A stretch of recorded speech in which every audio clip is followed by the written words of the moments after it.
Chapter 753. For the map. Besides, if Yu Kuin's negotiation partner wasn't Fatty Lai, but someone like House Kong who was eager to become a noble house, then no matter what Yu Kuin's attitude was, the other party would be grateful to him. This was House Yu's prestige, and it was also the pride of House Yu. So, from House Yu's point of view, Yu Kuin's attitude wasn't inappropriate at all.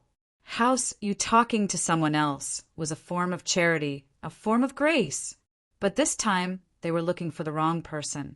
In Fatty Lai's heart, Lin Yi was the supreme being. House Yu was nothing in front of Lin Yi. House Yu was powerful. Then why did you buy our pill of life extension and toxin cleansing? The question is simple. Mr. Lai once bought a broken piece of the map in our House Yu's auction. May I know why Mr. Lai bought this piece of the map? Yu Kuin went straight to the point. He didn't think that Fatty Lai would hide anything in front of House Yu.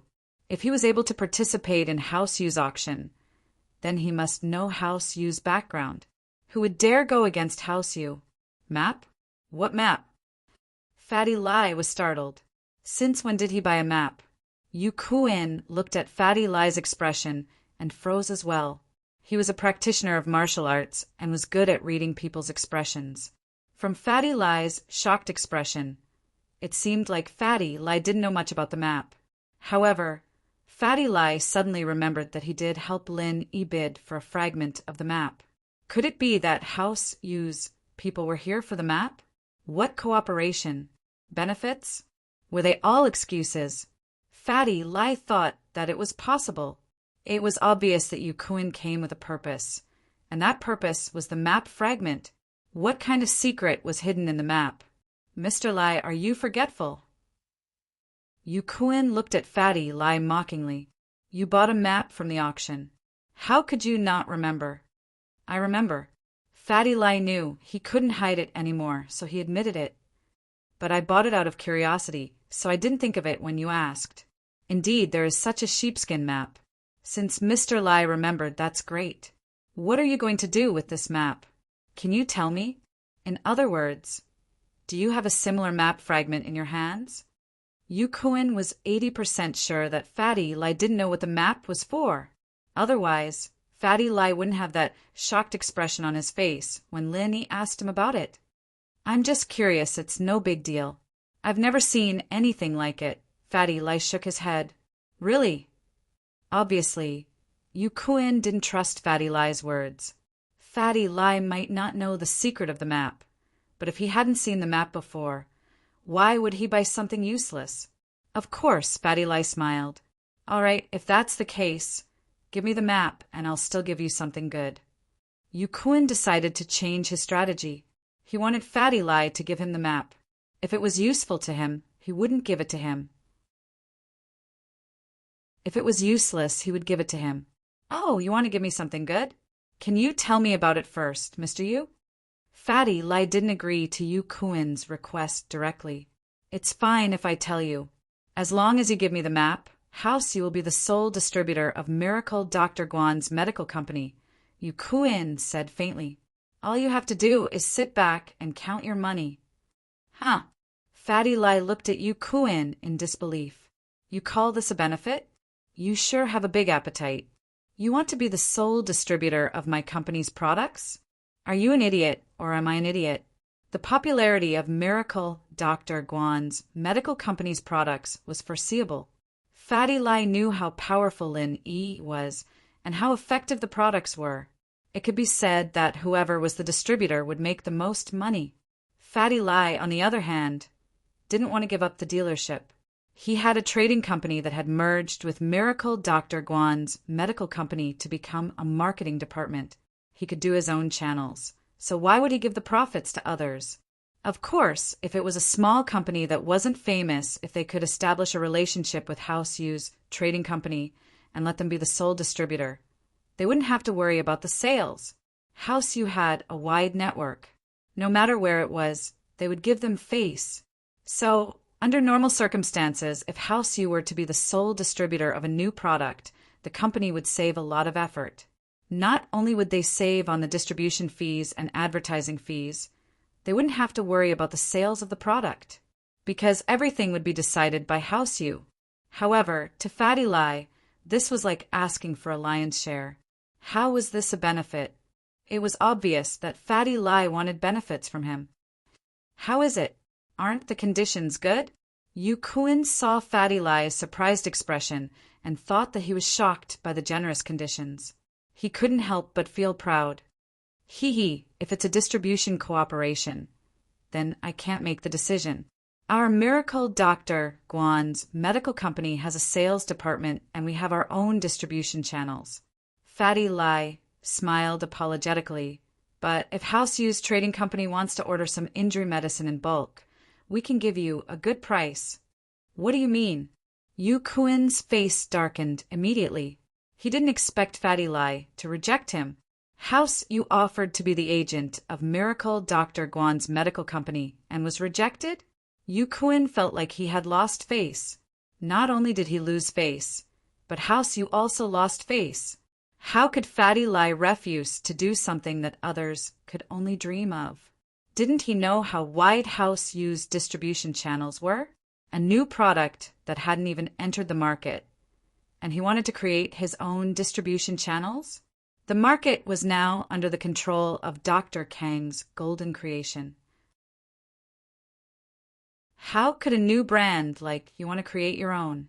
You did have some reputation in the upper class, but you want the people to recognize you without House U's distribution channels? Dream on. Mr. Yu. The company doesn't belong to me alone. I'm just a manager. Within my authority, I can only discuss the supply and sales of the product. As for the distribution rights, I don't have that power because the company's original intention was to be the agent, Fatty Lie shrugged.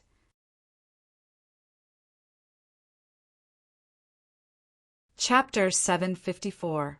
Was this considered a benefit? House U had high hopes for the products from Miracle Dr. Guan's medical company. After all, the effects had been tested. As long as it was a special edition injury medicine, it would be very useful. So House U smelled a business opportunity and wanted to get the distribution rights before Miracle Dr. Guan's medical company became famous. Then they wouldn't have to worry about the future. Money would come rolling in.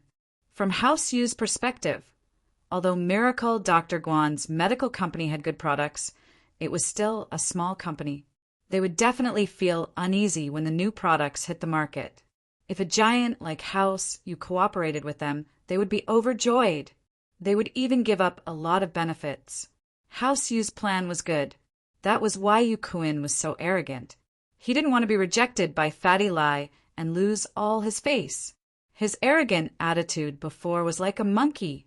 Fatty Lie didn't even want to give up the distribution rights. He was just thinking too much. This isn't my personal decision. I've said it before. I'm just a professional manager. Fatty Lie smiled. Mr. Yu, other than that, what other benefits will you give us?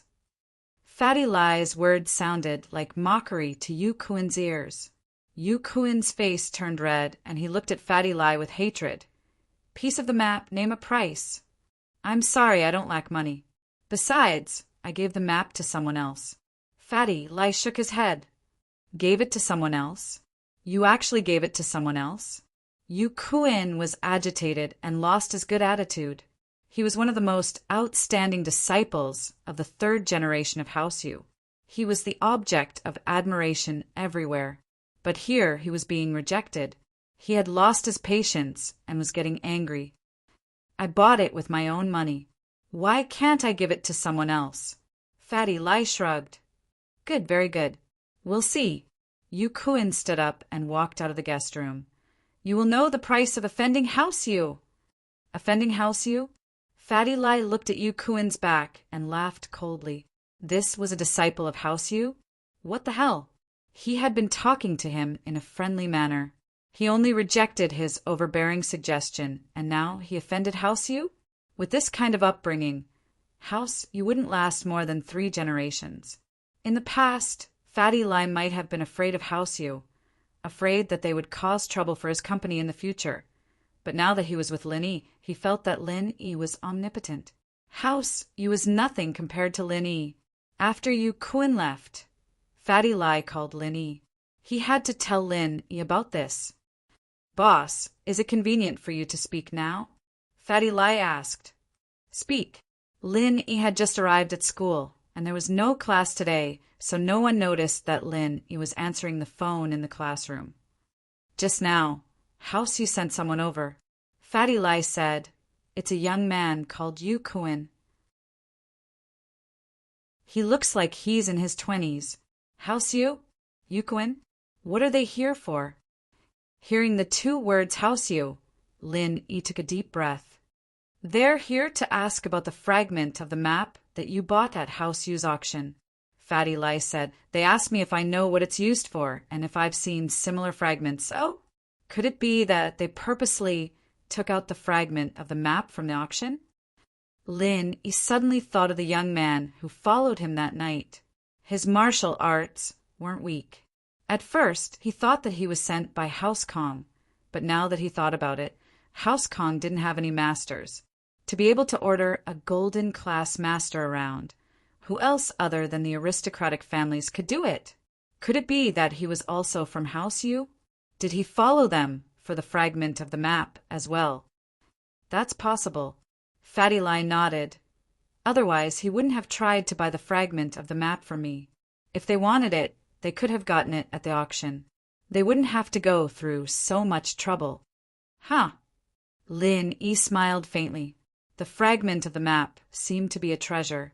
Lin Yi put it in his drawer because he didn't know what it was used for, so he didn't take it out to study it. Now, House Yu was treating it as a treasure? Could it be that they knew the secret of the map? Also, the funny thing is that this Yu Kun kept saying that he wanted to give us a benefit. The benefit he was talking about was the distribution rights of our company's products. That's ridiculous. You call that a benefit? He just wants a benefit, right? Fatty Lai said sarcastically, Ha! If it was some other small company, they might treat it as a benefit. Lin Yi smiled faintly and reminded, House Yu has a lot of masters. Take care of your own safety. Don't fight them head on. Of course I know. I've always been humble. It's just that Yu Kun is too arrogant. Fatty Lai shook his head. Did he leave just like that? He didn't say anything else? Lin Yi didn't believe that House Yu would give up just like that. If they really came for the map, they would definitely do something. He said that I'll wait and see. He wants me to know the price of offending House Yu. Fatty Lai said. I got it. Lin Yi's lips curved slightly. House Yu. It doesn't matter if you're a hidden house or a huge force. You better not mess with me. Otherwise, no one will look good in the end. Lin Yi hung up the phone. He didn't mind. Since House Yu wouldn't give up, he would just have to wait for them to come to him. After hanging up, Lin Yi looked at the message on his phone. There was a message when he picked up the phone. My daddy wants to treat you to dinner tonight. The message was from Mississippi. Chu Pingjian wanted to treat him to dinner? Lin Yi thought that it was probably because he saved Meng Yao yesterday. Since Chu Pingjian wanted to treat him, Lin Yi naturally wouldn't reject it. He replied, Okay, I got it. The young mistress received the message. She lowered her head and glanced at it, but she didn't reply. Lin Yi felt that after what happened yesterday, Mrs. attitude towards him seemed to have changed. She wasn't like before, always looking for trouble with him. Their relationship seemed to have calmed down a little, but it seemed to be a little distant, because the first Mrs. attitude towards him seemed to be unapproachable, as if she was treating a stranger.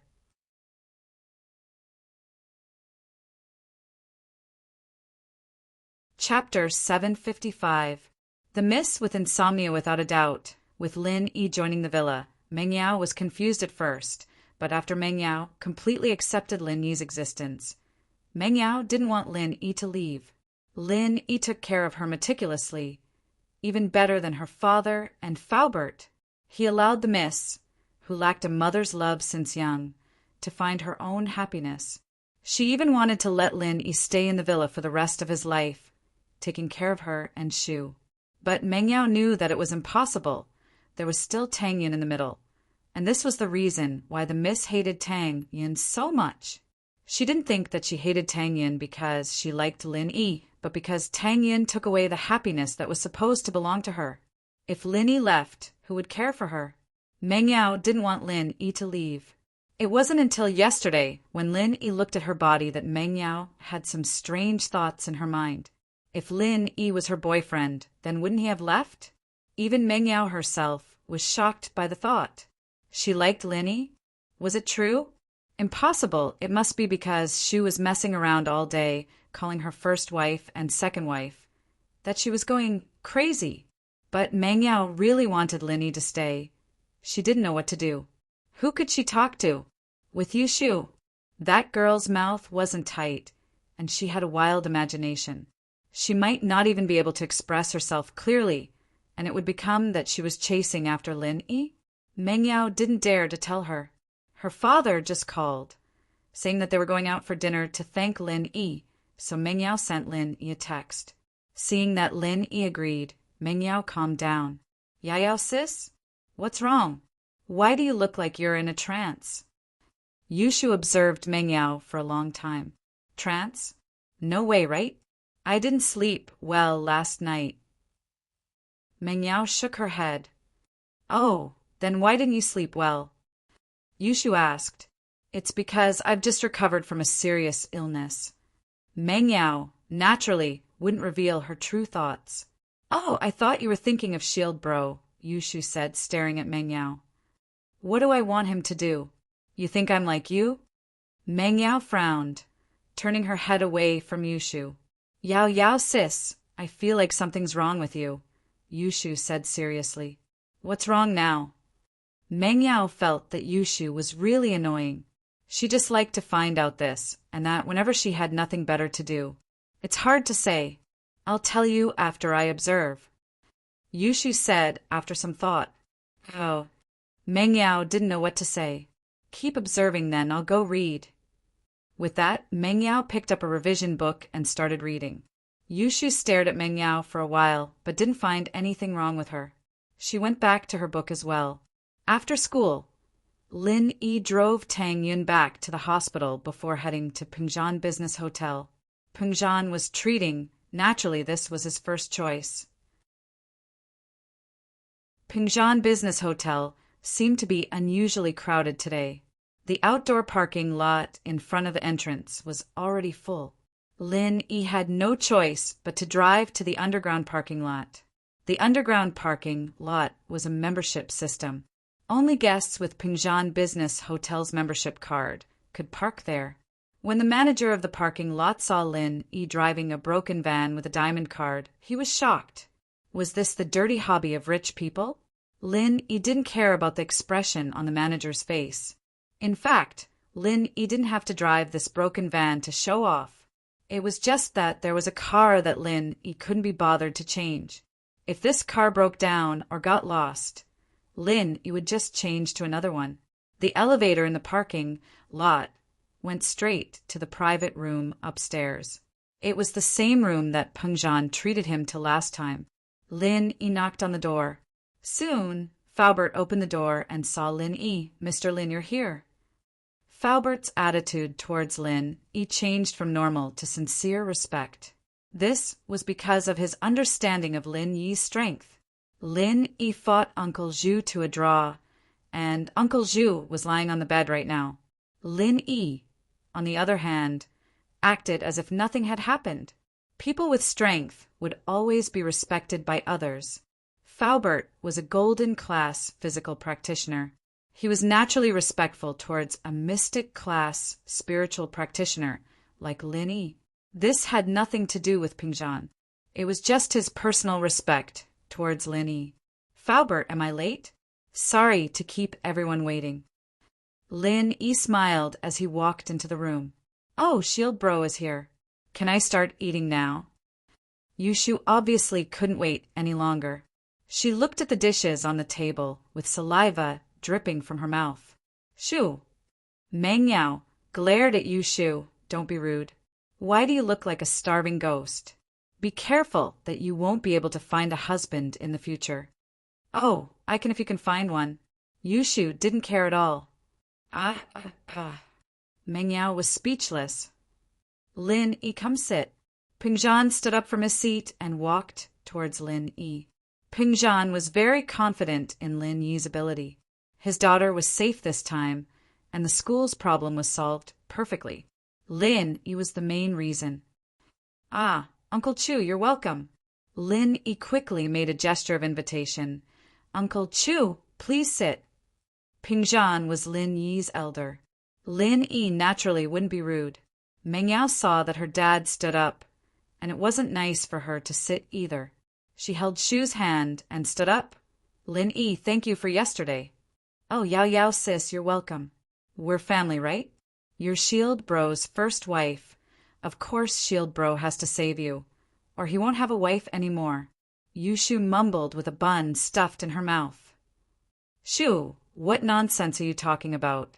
Meng Yao was pissed. A bun can't stop your mouth? Come, have another one. Meng Yao picked up a bun and forced it into Yushu's mouth. Wah. Yushu couldn't say anything. Her eyes rolled back. Pingzhan looked at his daughter and Shu and found it funny.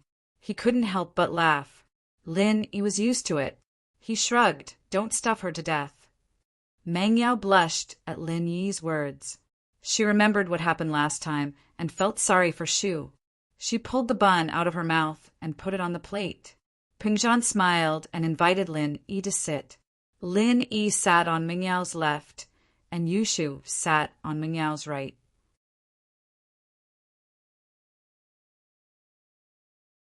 Chapter 756. Chapter 756. Friends, E. Today's meal is to thank you for saving my daughter, as well as saving the school and company's reputation. Pingzhan raised his glass. We're having a family banquet, so we won't be drinking. I heard you drove here as well, so let's have juice instead. All right. Lin Yi nodded, pouring some juice into the glass in front of him as well. Pingzhan had a lot of social engagements, and he had no choice but to drink during those times. Pingzhan Industries was a big company, but there were rules when it came to business. No matter how big the deal was, they had to celebrate it. It was inevitable that they would drink, so there was no need to drink during a family banquet. Saving Yao is something I should do. No matter what, I see her as a friend. How could I not save her? Lin Yi smiled. As for the others, it's just a matter of convenience. Besides, I have the responsibility to save the company's reputation. Meng Yao paused. Did Lin Yi think of her as a friend? Wasn't she the employer? Meng Yao felt a little happy. It seemed that when she accepted Lin Yi treated her as a friend as well. Should she rein in her mistemper from now on? Contact Lin Yi as a friend? Wouldn't that be awkward? Meng Yao's face heated up at the thought of what happened in the hospital yesterday. She'd be able to face Lin Yi if she had the identity of an employer. But how is she supposed to face him without the identity of an employer? If that's the case, then I won't say anything more. Pingzhan smiled. You're right. Privately, you have a personal relationship with Yao. Publicly, you're a shareholder of the company. How could you just stand by and watch? Lin Yi was a shareholder of her daddy's company? Meng Yao's eyes widened in disbelief. Daddy gave the shares to Lin Yi? Was that for real? Meng Yao didn't care much about money, but she didn't believe that her daddy would just give the company shares to an outsider. Could it be that there really was an agreement between Daddy and Lin Yi? Otherwise, why would Daddy give away the shares?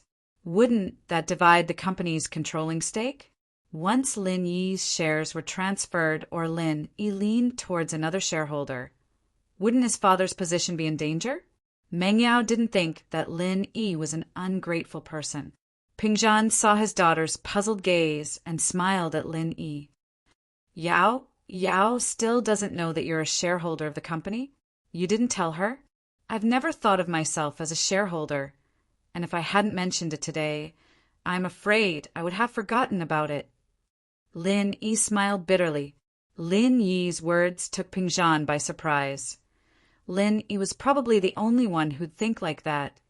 any other person would have been thinking about how they'd be spending their days with all these shares. How would they be willing to take a 30,000 kwai salary and continue being the Miss follower? Meng Yao, on the other hand, was stunned as well. Lin Yi didn't care about the shares? Yeah, Lin Yi didn't seem to care about the 3 million. It seemed like Lin Yi wasn't someone who cared about money. Yao, Lin Yi is now the second largest shareholder of Pengzhan Industries, Pengzhan said to Meng Yao. Second largest shareholder? Meng Yao was even more puzzled. It was true that her father was the largest shareholder. But if her father's shares were divided into two, he wouldn't even be the third largest shareholder, let alone the second. And her father couldn't have transferred most of the shares to Lin Yi and kept a small portion for himself, right? Yeah. Xia Guangbua has already transferred all the shares under his name to Lin Yi, Pengzhan said. Meng Yao understood. So it was another shareholder who had transferred his shares to Lin Yi? She didn't know what was going on, but it was an indisputable fact that Lin Yi had a net worth of 10 million yuan. With a net worth like that, why was he still staying in the villa? In an instant, Meng Yao felt a little happy. Did he think of her as a friend? Was that why he continued to stay in the villa? In fact, Meng Yao didn't know that Lin Yi's mission had nothing to do with money. The reason why Lin Yi accepted this mission was because his old man had promised him that he could retire after completing it. Lin Yi was getting tired of his wandering life and wanted to settle down. All right, let's not talk about this. Lin Yi, hurry up and eat, we're all hungry. There are no rules in a family banquet, just eat your fill, Pengzhan said as he picked up a piece of meat and put it into his mouth, chewing it in big mouthfuls. Lin Yi was hungry as well. He was about to eat when he saw a butter bun on his plate with a row of teeth marks and a small amount of saliva on it. This was the bun that Yushu was chewing on. Did the miss throw it into his plate after pulling it out? Lin Yi naturally wouldn't mind Yushu. He'd already performed CPR on her, so it wasn't a big deal. Besides, Yushu was very cute, and Lin Yi had a good impression of her. So, Lin Yi didn't hesitate and put the bun in his mouth. That's... Meng Yao had been watching Lin Yi from the corner of her eyes. She wanted to warn him when she saw him put the bun in his mouth, but it was too late. Meng Yao saw that Lin Yi had already eaten it, and there was no point in saying anything now. She shook her head. Lin Yi ate Shu's saliva. Did that count as an indirect kiss? Indirect? Didn't these two kiss already? They already did CPR. What's another indirect kiss? This Shu. She really didn't pay attention. HM? Meng Yao suddenly thought of a problem. Shu's attitude towards Lin Yi seemed to be different. Since young, Shu always played pranks on other boys. Only boys who liked Yushu would understand how tragic life was. They were either played to death or beaten to death by Qin Yutian. But Shu didn't seem to play pranks on Lin Yi. Did she get along well with him? Meng Yao had to admit that these two were quite compatible when they teamed up to play pranks on others. They were the best partners. Shu couldn't have fallen for Lin Yi, could she? Meng Yao felt that it was highly possible. Shu's attitude towards Lin Yi was obviously different from other boys. She didn't think so much before, but now that she thought about it, she could see the problem.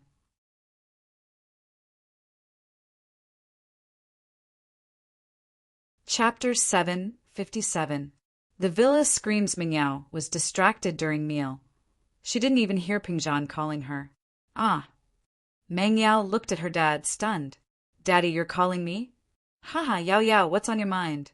I want you to give me a toast. If it wasn't for him yesterday, I wouldn't even be able to see you. Pengzhan said with a smile. Ah, oh. Meng Yao raised her glass, subconsciously, only to realize that the juice was empty. Yushu quickly filled her glass with juice, and Meng Yao raised her glass again. She looked at Lin Yi, remembering what happened yesterday, and couldn't help but feel a little shy. She lowered her eyes and said, "Thank you. You've said that many times already." Lin Yi was amazed. It was rare to see the shy side of the miss. She was quite pretty. If she wasn't his employer, perhaps he would have gone after her? Yeah. Mang Yao humphed lightly, finishing the juice in her glass. I drank it all.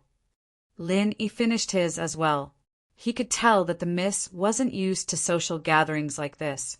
Ping Zhan probably didn't bring her to these banquets often, which was probably why she wasn't affected by those bad habits. The miss was a simple and honest person. She gave people the feeling that she was unapproachable, but she would care about you after getting to know you. She wouldn't say it out loud, but Lin Yi could feel it. Ping Zhan didn't purposely raise Meng Yao into a strong businesswoman, and this made Lin Yi wonder. Was Ping Zhan not planning for Meng Yao to take over his position in the future? Or was Ping Zhan using the more popular method abroad, letting Meng Yao hold the company's shares, but not participate in the company's operations, leaving all the operations to a professional manager? Of course, this wasn't something Lin Yi had to worry about. As for Lin Yi's shares in Ping Zhan Industries, Lin Yi didn't really care. If Lin Yi didn't even care about the medical company's operations, then what about Ping Zhan Industries? It had been a while since Ping Zhan had a meal with Meng Yao, Yushu, and Lin Yi, especially now that his daughter and company's problems were all solved. Ping Zhan's face was glowing with happiness. Ping Zhan still had things to do after the meal, so he got out of the car at the company's entrance. The poison incident hadn't subsided yet, so he had to go to the company personally and cooperate with the police to collect evidence. Just like when they came, Lin Yi was driving his old van, while Li Fu was driving the Bentley with Meng Yao and Yushu. The two cars went back to the villa, one in front of the other. He didn't want to bother Li Fu at first, wanting to let the miss and Yushu take his car back, but the miss refused him. Didn't I tell you to drive the S5? Lin Yi smiled bitterly. He was even considering if he didn't need to buy a new car now that his car was broken. When the two cars stopped in front of the villa's courtyard, a dog's bark came from inside. It was General Weiwu.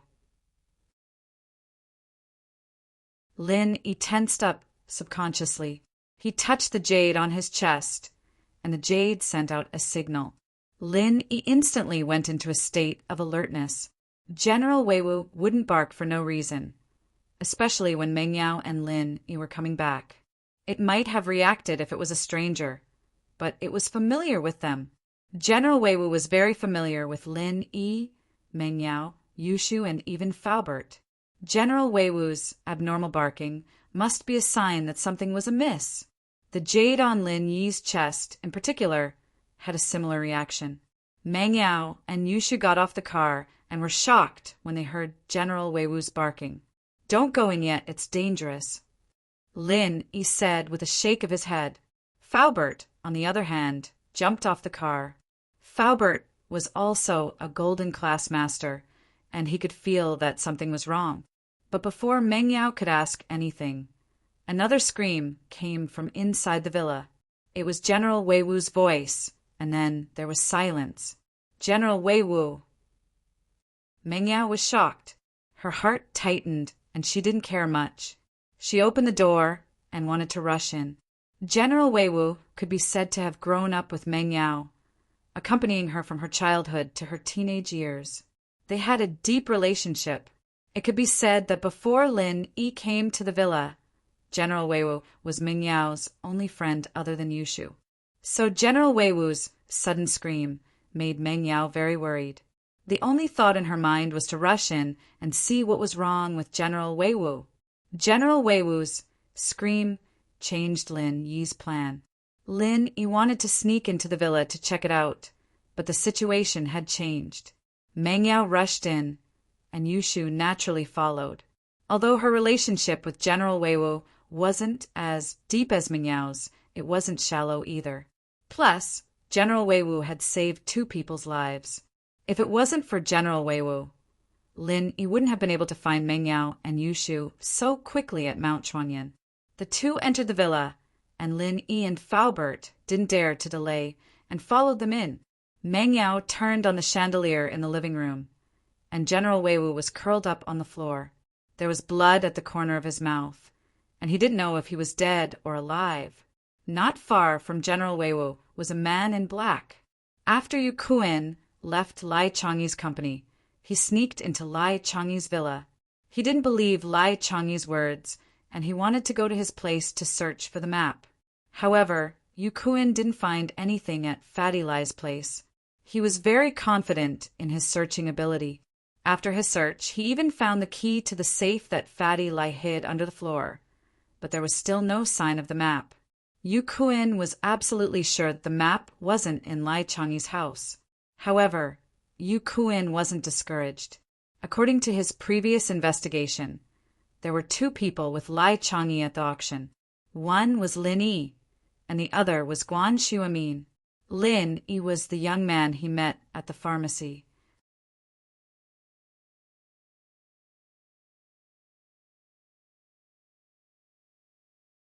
Chapter 758. Chapter 0758. Uninvited guest in the Villa Mingyao's personal follower, usually staying in Mingyao's villa, a student from Songshan's first school. This result was out of Yu Kuan's expectation.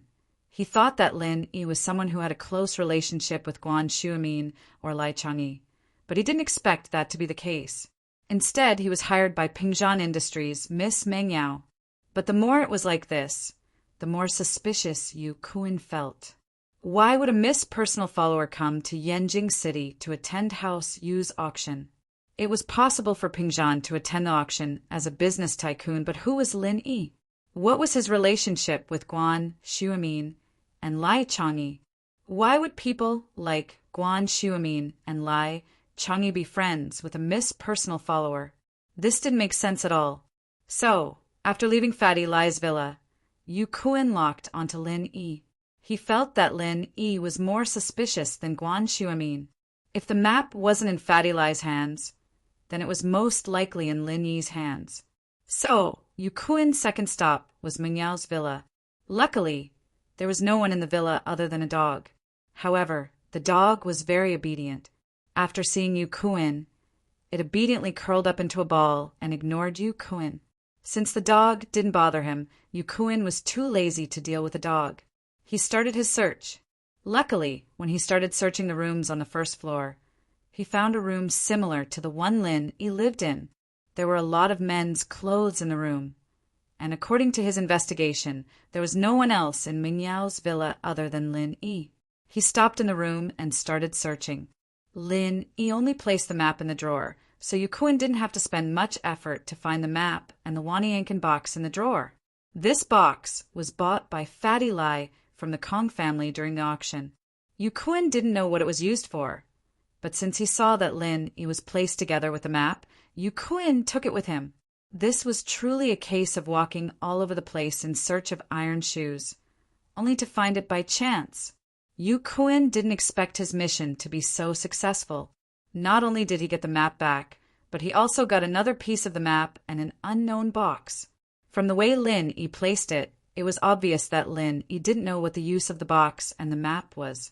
Otherwise, he wouldn't just casually place it in the drawer. At the very least, he would hide it in a secret place.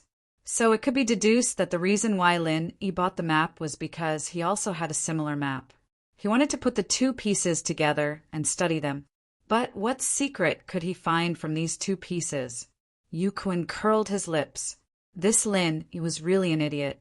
Didn't he understand that House Yu purposely took out the map in the auction to lure the snake out of its hole? House Yu already had 3 pieces of the map in their hands, and this was one of them. If House Yu wanted to collect more, they could only use this method to lure the snake out of its hole, luring those who had the map or knew the secret of the map to attack them. Then, House Yu would find them and snatch the map from them as well. Although the method was a bit despicable, House Yu's people were very skilled. Even if someone suspected them, they wouldn't be able to find any evidence. Just like this time, Yu Kuan didn't expect it to be so smooth. However, just as the map and the Waniyankin box were in his hands, the broken dog in the living room started barking crazily. This scared Yu Kuan. Was there something wrong with the dog? It didn't bark before, but it only barked after he got the map and the Waniyankin box? Could it be that the dog barked because he took something from the mansion? Was it because of this reason that it didn't bark before? Yu Kuan was annoyed and didn't think too much about it. Naturally, he ignored the sound of cars outside the mansion. In fact, there were always cars passing by outside the mansion. The rich people living here would usually return home at this time. So, Yukuin didn't think that it was the people from the mansion. He thought that the dog barked because he took something. He couldn't be blamed for thinking that way. It was too much of a coincidence. Who asked Lin Yi and the others to come back when he just picked up the map and the Wanyankan box? General Weiwu didn't make a sound when Yukuin came to the mansion because of an instinctive fear. The dangerous aura that Yukuin had on him scared General Weiwu. It was similar to the pressure that Lin Yi gave General Weiwu. So, General Weiwu had an instinctive fear towards Yukuin. It was afraid that Yukuin would hurt it, so it curled up into a ball and ignored Yukuin.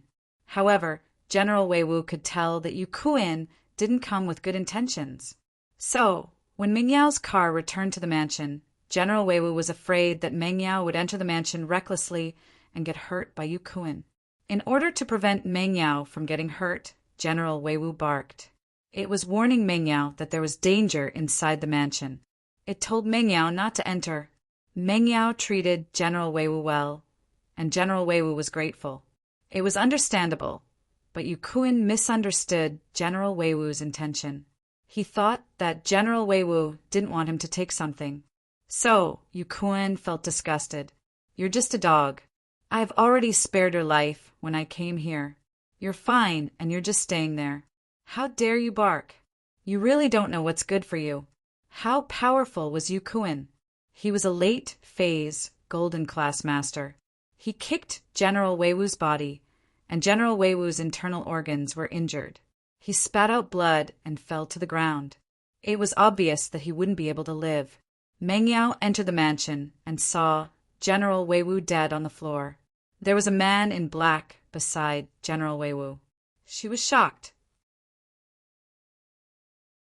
She roughly understood why General Weiwu suddenly barked. Meng Yao and General Weiwu grew up together. She knew General Weiwu's personality. This dog bullied the weak and was afraid of the strong. It became soft the moment it saw Lin Yi. Although Meng Yao didn't say anything, she knew it clearly. Luckily, Lin Yi was here to protect her.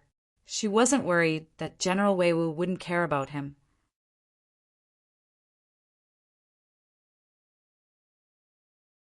Chapter 759. Show mercy. However, the reason why General Weiwu screamed the moment he got off the car was obviously General Weiwu's warning to him. It didn't want Meng Yao to enter the villa because it was dangerous. Meng Yao was touched and sad at the same time. General Weiwu had accompanied her for many lonely days, and now he was lying on the floor. It seemed like he wouldn't be able to survive. At this moment, Meng Yao's heart was broken. Tears flowed down her face as she jumped onto the floor and hugged General Weiwu. General Weiwu, what's wrong? Don't die. She didn't know what to do as she felt like she had lost a family member. At this moment, she felt so helpless. She could only watch as General Weiwu was beaten to death, but there was nothing she could do. Who are you? Faubert knew the relationship between the Miss and General Weiwu. He was furious as he looked at Yukuin coldly. You're Li Fu, right? I've heard of you. Yukuin knew that he was discovered and he wasn't in a hurry to escape. It wasn't easy to escape from Faubert, who was also a late phase golden class master. Faubert was slightly stronger than him as well. He had reached the peak of the late phase golden class. However, he was a spiritual master and Faubert was a physical master. Hence, although Faubert was stronger, their actual strength was about the same. If they were to fight head-on, it was still unknown who would emerge victorious. Yukuin wouldn't take the risk as both sides would be injured. Before he came to the villa, he had done a simple investigation on the people around Lin. With House Yu's information network, it was impossible for a master like Faubert not to be noticed by House Yu. House Yu basically had a record of all the masters in the civilian house. Faubert was one of them. Who are you? What are you doing here? Why did you kill Miss Chu's dog? Faubert saw that Meng Yao was sad and wanted to kill him. House Yu, Yukuin. Yu Kuan didn't hesitate to tell Fatty Lai his name, because even if he didn't, Li Fu could still find out his identity from Fatty Lai later. Besides, if he didn't reveal his identity as a member of House Yu, Yu Kuan knew that Faubert wouldn't let him go easily. Yu Kuan didn't want to fight because he knew that he couldn't defeat Faubert, and Faubert wouldn't be able to keep him here. If the two of them fought recklessly, both of them would be heavily injured. House Yu? Yu Kuan? Faubert froze.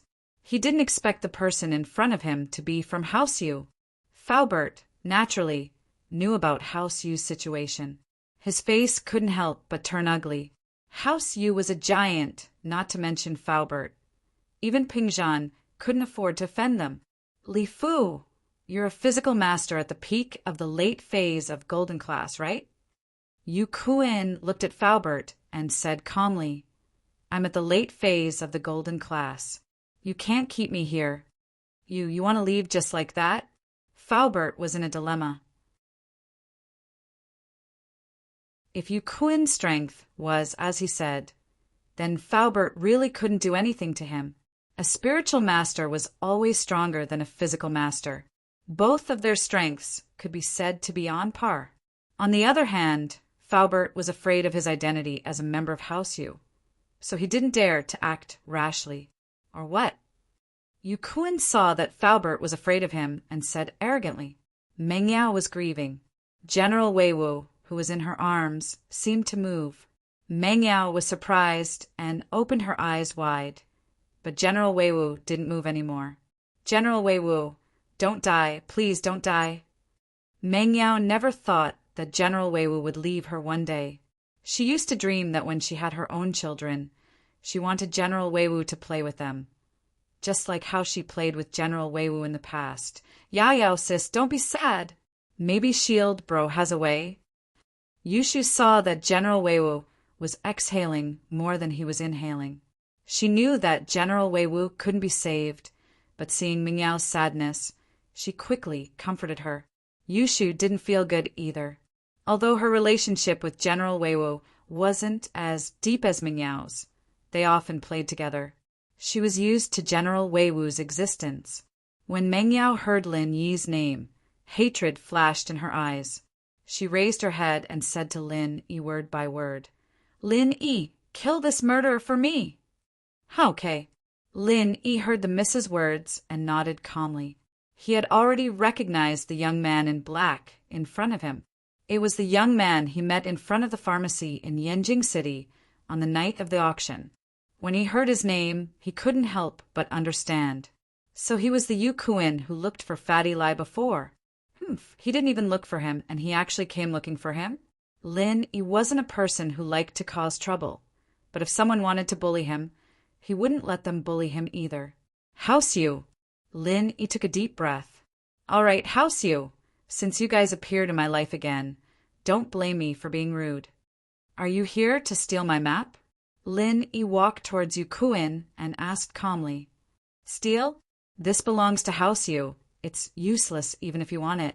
Yu Kuan was a little afraid of what Faubert said, but he didn't put Lin Yi in his eyes at all.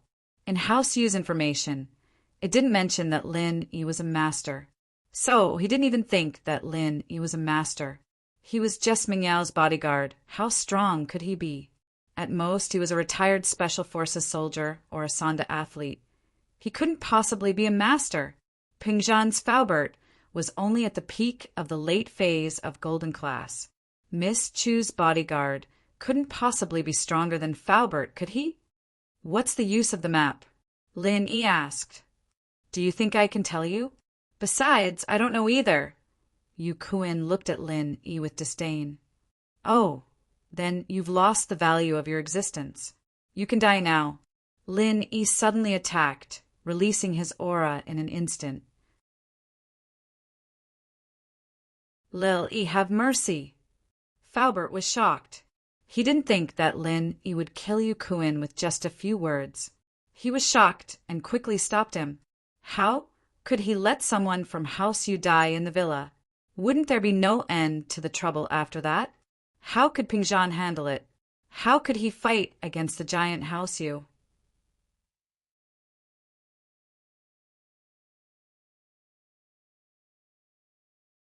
Chapter 760. Chapter 760. Sorrowful young mistress, but immediately, Yu Kuin felt that something was wrong. How was this the peak of the late phase of the golden class? PFFF! Yu Kuin spat out a mouthful of blood and flew backwards. He smashed into the television in the living room and smashed it into pieces. Lin Yi instantly retracted half of his strength. He didn't understand why Faubert wanted him to go easy on him. But since it was Faubert's order, Lin Yi would naturally do as he was told. With Faubert's calmness, he naturally had his reasons for doing so. Mystic class. Yu Kuin looked at Lin Yi in shock. After spitting out a few mouthfuls of blood, he spat out the two words with difficulty. Yu Kuin knew that Lin Yi went easy on him. If it wasn't for Faubert's last sentence, he would have been dead. How ruthless! Yu Kuin was shocked. Where did Lin Yi come from? How did he have the strength of an early phase mystic class? How was this possible? How old was he? He didn't even look as old as Yu Kuin, and he wasn't from any noble house. How could he have such powerful skills? But no matter what, Yu Kuin knew that this wasn't a place for him to stay for long. Lin Yi went easy on him this time, but it was hard to say if he would kill him next. Yu Kuin hesitated for a while and threw away the Wanyankin box and the 2 pieces of the map. He endured his injuries and ran out of the villa, disappearing into the night. He knew that if he didn't leave the box and the map, Lin Yi might chase after him again. If that happened, he might not even be able to live. Lin Yi looked at Yu Kuin's back and didn't chase after him. Yu Kuin was already a cripple, so why bother? Ever since the incident with Li Delay, Lin Yi had a strong interest in compressing his own energy. His energy could be used by others, but after compressing it, the sudden explosion wasn't something others could withstand. Lin Yi's palm that landed on Yu Kuin's body contained a compressed energy. The moment the energy entered Yu Kuin's body, it exploded like a bomb, destroying Yu Kuin's meridians. Therefore, even if Yu Kuin recovered, he would still be a cripple. He would not be able to practice spiritual techniques anymore. Why not kill him? Lin Yi looked at Faubert in confusion. What Lin Yi didn't expect was that Faubert was actually a physical master at the peak of the late phase of the golden class. He's from House Yu, Faubert sighed. Killing someone from House Yu would be troublesome. Just because he's from House Yu? Lin Yi frowned. You don't know about House Yu? Faubert looked at Lin Yi's nonchalant expression and was slightly taken aback. I know, Lin Yi said indifferently, but this has nothing to do with killing him. You aren't afraid of House Yu? Faubert was surprised. If Lin Yi knew about House Yu, why did he dare to let Yu Kuin stay? Scared? Lin Yi seemed to be asking himself. Forget it, it's fine if they ran. The reason why Lin Yi dared to kill Yu Kuin in the villa was because everyone present was trustworthy. Meng Yao and Yu Shu wouldn't betray him, and Faubert wouldn't either. Therefore, Lin Yi dared to kill Yu Kuin. Every circle had its own rules. Lin Yi didn't believe that House Yu would call the police if someone died. So, Yu Kuin's death wouldn't affect his life.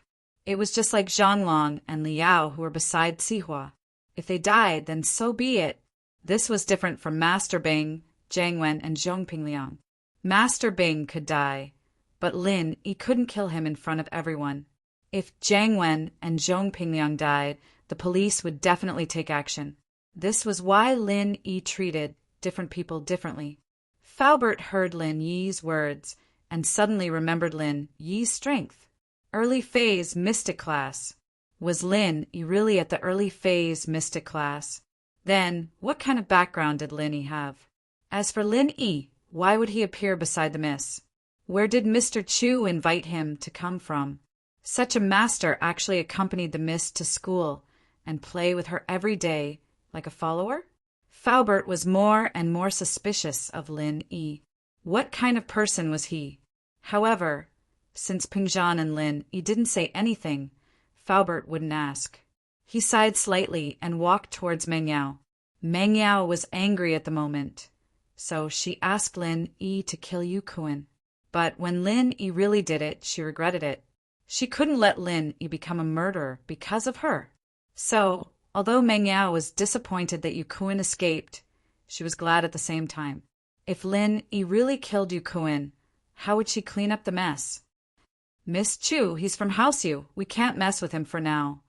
Faubert asked Lin Yi to let Yu Kuan go. He had to talk to the miss first. Faubert knew Meng Yao's sadness. He knew that she wanted to kill Yu Kuan to avenge General Wei Wu. And Meng Yao's emotions had calmed down. She hugged General Wei Wu and wiped her tears. Miss General Wei Wu, he should be happy to know that you are safe now. Faubert didn't know how to comfort Meng Yao. But a dead dog can't come back to life, and Meng Yao replied blankly. How could she not know that a dead dog couldn't come back to life? Seeing that General Wei Wu wasn't moving anymore, it was obvious that he was dead. But Meng Yao couldn't accept it at that moment. Maybe he's not dead. Let me treat him for you. Lin Yi smiled and walked over. He looked at General Wei Wu in the Miss' arms and shrugged. Not dead. Meng Yao's eyes lit up when she heard Lin Yi's words.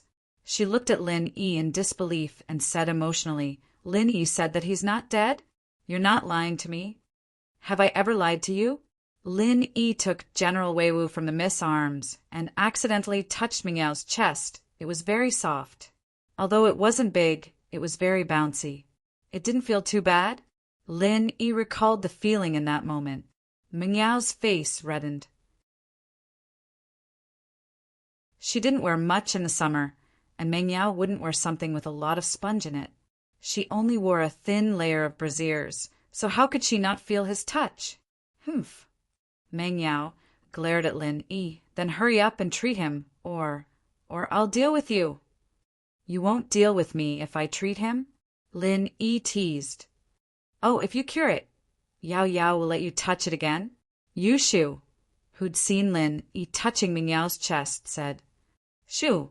Meng Yao was angry. What are you talking about? Why don't you let him touch you? Oh, I'll let him if you let me, Yu Shu said after some thought.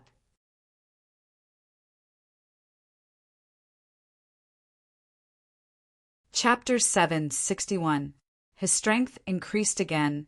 I can save it, but it's a little troublesome. Lin Yi smiled bitterly. He had used up a lot of energy these few days. Lin Yi, I'm begging you, can you save it? Meng Yao saw Lin Yi's expression and knew that things weren't that simple. In fact, she knew that even if Lin Yi's medical skills were superb, General Wei Wu was already on the verge of death. How could he save it? Lin Yi had used up a lot of energy to save her yesterday. She couldn't bear to ask Lin Yi to save General Wei Wu again. I said it's a little troublesome, but I didn't say I won't save it. Lin Yi looked at the miss who was staring at him. She was quite cute, and his heart skipped a beat. The miss was actually a girl with emotions, but she always wrapped herself up too tightly and didn't reveal her feelings easily. And Meng Yao nodded. Aya, why are you guys so mushy? Yao Yao sis, you're going to be Shield Bro's big wife sooner or later. Of course. Shield Bro has to save the dog for you, Yu Shu said. Meng Yao pursed her lips and didn't say anything. She looked at Lin Yi gratefully. Lin Yi carried General Wei Wu back to his room and looked at Faubert. Faubert, please guard my room door. Don't let anyone disturb me. Although Yu Kuan's martial arts were crippled by Lin Yi wasn't sure if it would work. What if someone could repair Yu Kuan's meridians like him? So Lin Yi was afraid that Yu Kuan would come back with his men. So he asked Faubert to guard the door for him. This way, Faubert, as a master at the peak of the late phase of the Golden Class, should be able to handle it. As long as he heard the commotion, he would be able to come up with a countermeasure. That's what I should do. What's the trouble? Faubert quickly asked. You helped Miss Chu save the dog. I still have to thank you. Oh, that's what I should do. Lin Yi smiled and returned to his room. General Wei Wu wasn't completely dead, it just fainted. Although many of its internal organs were damaged, Lin Yi was confident that he could save it. It was just a matter of how he would do it. Lin Yi wondered if he could use his own energy to save the dog. Lin Yi's energy was effective on humans, but he didn't know if it was effective on dogs. If the energy was effective, it would be easier to save General Weiwu. But if it wasn't, Lin Yi could only use acupuncture and herbs to save General Weiwu. Jiao Lao, is my energy useful to dogs? Lin Yi was afraid that if he injected energy into General Weiwu and killed him, it wouldn't be fun, so he asked first. I don't know. I've never tried it before. Jiao Yazi's voice rang beside Lin Yi's ear. But your energy is omnipotent. Theoretically, it should be possible, right? Why don't you try? Try? I can't die, right? Lin Yi wasn't at ease with this answer. It's impossible for it to die. At most, it's useless or overused, Jiao Yazi said. Okay, I'll try. Lin Yi had no choice but to try everything he could. Even if the patient died, the miss wouldn't blame him. He'd already tried his best. Lin Yi placed his hand on General Weiwu's body and activated the art of dragon mastery in his heart. Instantly, he felt a strong suction coming from General Weiwu's body, sucking the energy in Lin Yi's body. Lin Yi's heart skipped a beat. Seems like it's working. Although the suction force was strong, Lin Yi didn't dare to stop or control it. He didn't know how much energy was needed to save the dog, so he let General Weiwu absorb it. If it absorbed too much, he could just take a nap and replenish it. Time passed by, minutes and seconds. He didn't know how long it had been, but General Weiwu's absorption speed didn't stop. It seemed like its injuries weren't light, and Lin Yi didn't dare to stop. Although he felt a little dizzy, it was a warning sign that the energy in his body was depleted. But Lin Yi thought that he should endure it in order to not make the miss sad. Thinking about it, the first miss was actually quite nice to him. Other than the initial hostility, after the first miss accepted him, she was quite concerned about him. Plus, he touched Miss's chest just now. He didn't know when he would be able to touch it again. Lin Yi reminisced. As he thought about it, he fell asleep. Lin Yi used up too much energy, so he went to sleep to replenish his energy. In the space of the jade, Lin Yi saw Jiao Yazi. Jiao Lao, did I come in again? I don't know either. Jiao Yazi shook his head. I'm not sure if your energy can save the dog, but the dog did absorb a lot of it. But the most important thing now is to replenish your energy. If you faint now, what if the enemy comes? Lin Yi was shocked. He didn't dare to ask more. He quickly activated the art of dragon mastery and started absorbing the energy in the space of the jade. The energy in the space of the jade seemed to be endless. Lin Yi absorbed it so many times, but it didn't thin out at all. It was still as dense as before.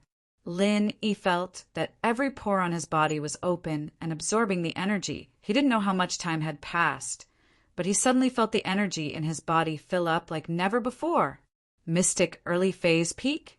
Lin Yi was shocked. He came back to reality from the space of the jade. Lin Yi realized that he was now at the peak of the early phase of the mystic class. In other words, he was only an arm's length away from the middle phase of the mystic class. What was going on? After losing energy and replenishing it, Lin Yi felt an obvious increase in his strength. Was it the same when he saved Xiao Xiao? Could it be that there was no construction without destruction? He lost a portion of his energy and replenished it so he could break through to his previous strength? Lin Yi didn't know if his guess was correct, but the truth was this amazing. Lin Yi didn't think that it would be a blessing in disguise. His strength increased so much? Woof woof. General Weiwu barked beside Lin Yi. Lin Yi paused and suddenly remembered about General Weiwu. He entered the energy replenishment state in a daze and didn't care about what happened to General Weiwu. When he woke up, he was shocked by his strength and forgot about General Weiwu's existence.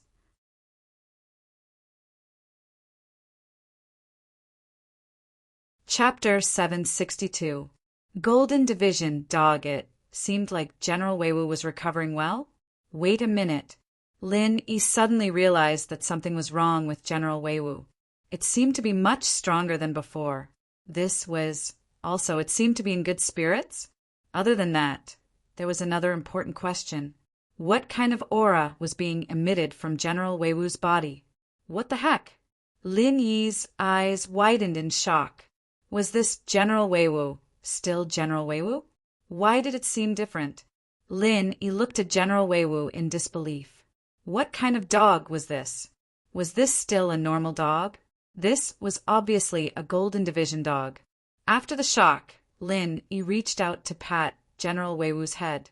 General Weiwu obediently rubbed its head against Lin Yi's hand. It seemed to understand humans better than before. Lin Yi tested General Weiwu's strength. It was indeed at the early phase of the Golden Division. There were differences in strength between humans and dogs too. Also, wasn't it too ridiculous that a dog could reach the Golden Division? However, the truth was right in front of him. Lin Yi couldn't believe it. The pure qi in General Weiwu's body was similar to that of a master at the early phase of the Golden Division. Its internal injuries were completely healed, and it was even stronger now. Lil Wei, come here. Lin Yi waved at General Weiwu. General Weiwu came over to fawn over him and wagged its tail in front of Lin Yi. It seemed like it knew that its current strength was all thanks to Lin Yi. Next time when I'm not home, you can protect Miss and Shu.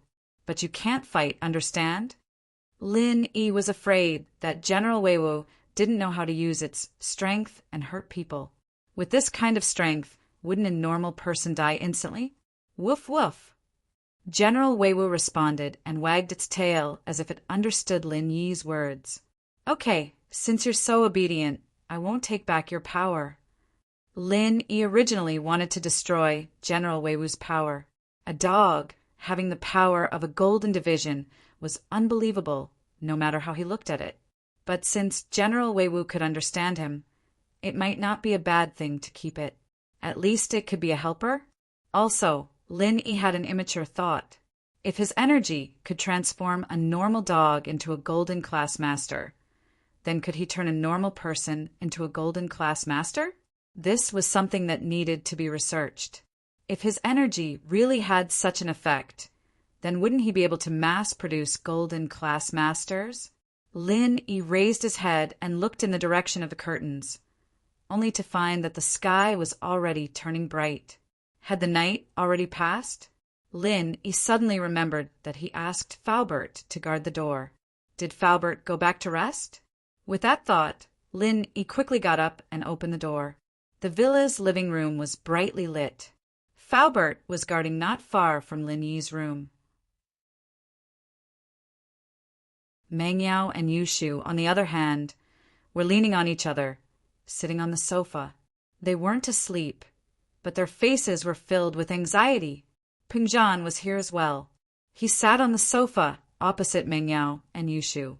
Evidently, he already knew what happened earlier. At this moment, Peng Zhan was frowning as he stared at the Waniankin box and the 2 map fragments on the coffee table. The door to Lin Yi's room opened and attracted everyone's attention. They all looked towards Lin Yi's door. Lin Yi pushed the door open and walked out. Behind him was a healthy and energetic General Weiwu. General Weiwu. Meng Yao saw that General Weiwu was fine and was overjoyed. She got up and ran over.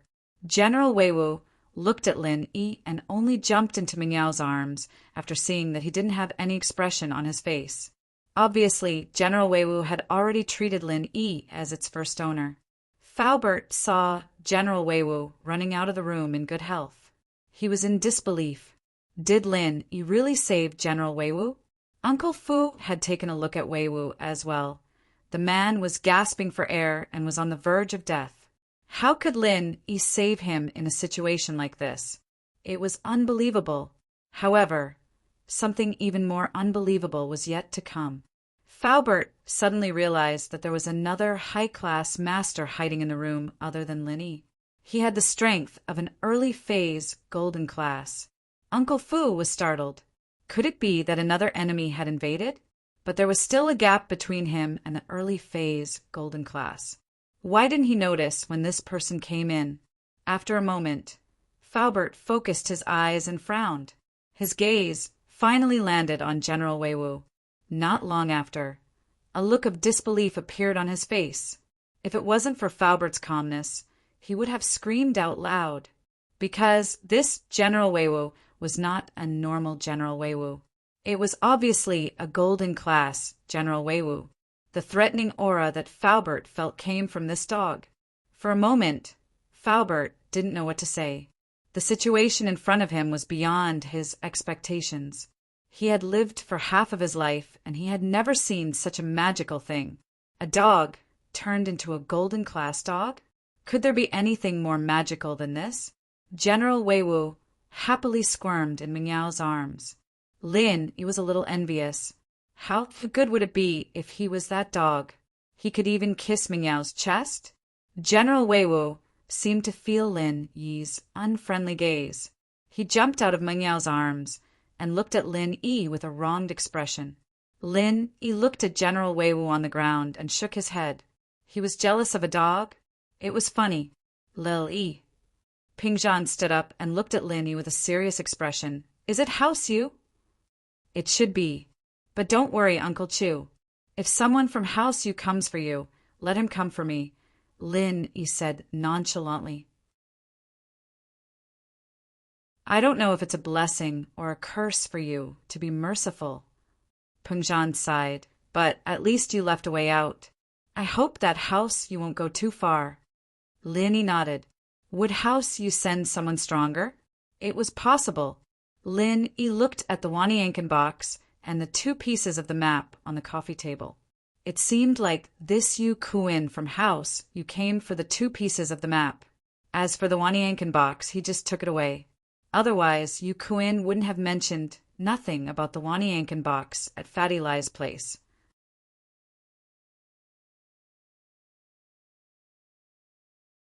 Chapter 763. Chapter 0763. Miss Harthouse, you must have a secret that he didn't know about. And Yu Kuin was just a junior of House Yu. He might not know the core secret of the map. So when Lin Yi asked Yu Kuin and got a negative answer, he decided to kill him. Mr. Chu, don't worry. I'm here. No one will hurt Yao Yao and Shu, Lin Yi said. And I'm not worried with you here. Pengzhan patted Lin Yi's shoulder. Since there's nothing else, I'll go back first. You guys rest early? Uncle Chu, you can go back. There's nothing else here. Lin Yi got up and sent Faubert and Pengzhan off. In the yard, Faubert opened the door for Pengzhan and let him in. He looked at Lin Yi and didn't say anything. Ha! Faubert, I didn't know you were a golden class late phase peak master. Lin Yi saw that Faubert wanted to say something, so he started the conversation. Lin Yi had a good impression of Faubert. It wasn't easy to get a golden class late phase peak master to deliver food to the villa every day. How can I compare to you with my strength? Faubert shook his head and smiled bitterly. That dog, I don't know what happened. Energy. Too much pure qi. And it became like this. Lin Yi smiled bitterly when he mentioned General Weiwu. It was normal that Faubert could see through General Weiwu's strength. After all, General Weiwu was different from humans. It didn't know how to hide its strength. Anyone who practiced martial arts would be able to see through General Weiwu's strength. I didn't expect to see a golden class dog. Golden class masters are rare. If people knew that there was a golden class dog in the house, would they be scared to death? Faubert shook his head and said to Lin Yi, I'll leave the Mrs. Safety to you. I'll be leaving now. And Faubert, goodbye. Lin Yi nodded and watched Faubert's car leave. General Weiwu had returned to normal. Meng Yao and Yushu were very happy. They were playing with General Weiwu in the living room, and when Lin Yi came in, Meng Yao carried General Weiwu in front of Lin Yi. Come, General Weiwu. Let's thank Lin Yi together. Ah. Lin Yi smiled. No need to thank me, as long as you're not sad. Thanks, Lin Yi. Missy said seriously, You don't know how important General Weiwu is to me. He's very important to me. It has been with me for so many years, since I was young. I know, that's why I saved it. Lin Yi nodded. Meng Yao paused, but it made sense. Lin Yi should be able to tell how sad she was. Lin Yi, you haven't rested yet, have you?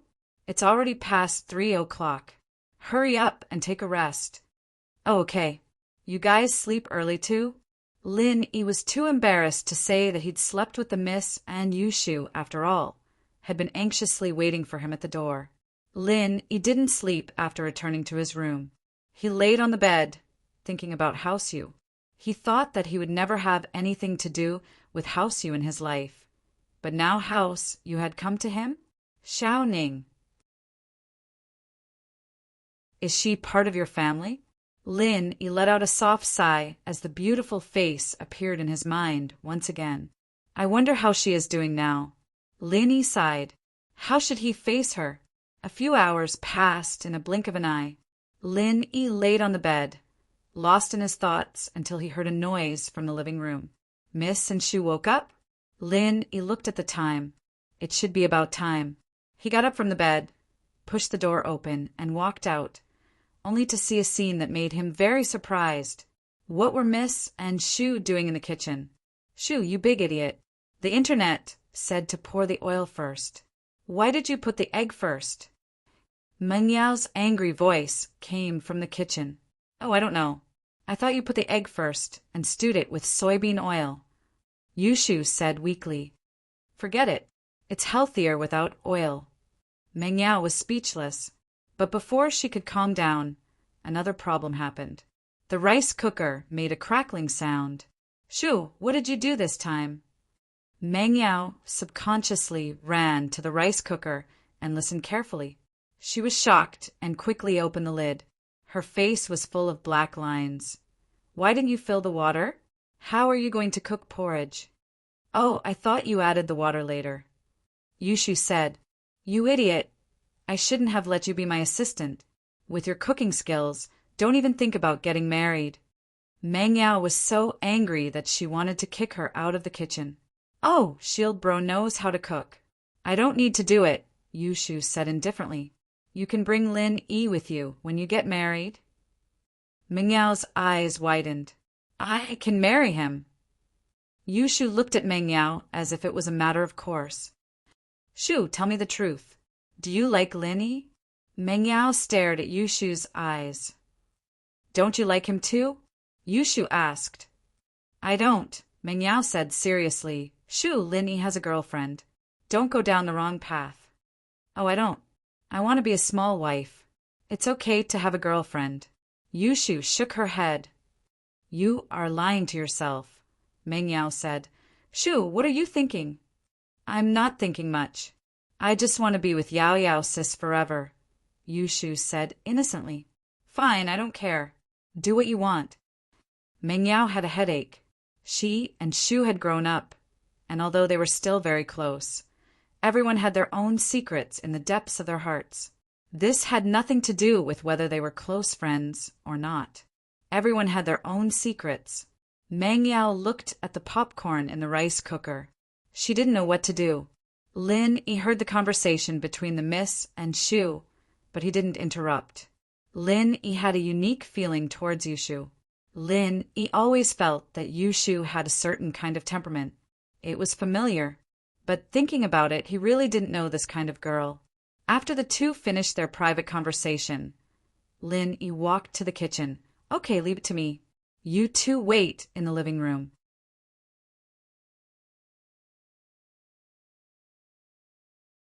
Chapter 764. Tang Yan's disappointment. Meng Yao looked at Lin Yi apologetically. You must be tired these past 2 days, right? I wanted to wake up early to make breakfast for you, but I didn't expect Shu to ruin it. Haha, I understand. Lin Yi smiled. Meng Yao pulled Yushu out of the kitchen, and Lin Yi shook his head. These two really weren't made for cooking, but it was rare enough that the miss was being so considerate. This was probably the first time the miss had cooked in her life, wasn't it? Yushu was probably the same. Before Lin Yi came, the rice cooker's manual was still inside. It was obvious that it hadn't been used at all. Lin Yi was very familiar with making breakfast. He first set the time for the porridge, fried a few eggs, and made a plate of pickled vegetables with sesame oil. It didn't take long before it was served. Yushu looked at Lin Yi, surprised. Yao Yao sis, why are we so stupid? You are stupid, not me. Meng Yao was also surprised by Lin Yi's speed. Meng Yao scooped the porridge for Lin Yi, and Yushu heated up the milk for the three. Lin Yi, you didn't sleep well last night. Why don't you not drive? Let Faubert drive us to school? Meng Yao was afraid that Lin Yi would drive if he was tired. I'm not sleepy. I won't go to school in a bit. I have something else to do. Lin Yi smiled. Something else? What are you going to do? Meng Yao asked subconsciously. Today, Qibing Real Estate said that they want to discuss compensation with Tang Yan's family, Lin Yi said. Oh. Meng Yao wasn't too happy when she heard that it was about Tang Yan's family again. Oh, are you going to negotiate? I want to go too. Yushu quickly swallowed the egg in her mouth and drank a mouthful of milk. What are you going to do? Lin Yi found it funny. My nickname is Negotiation Shu.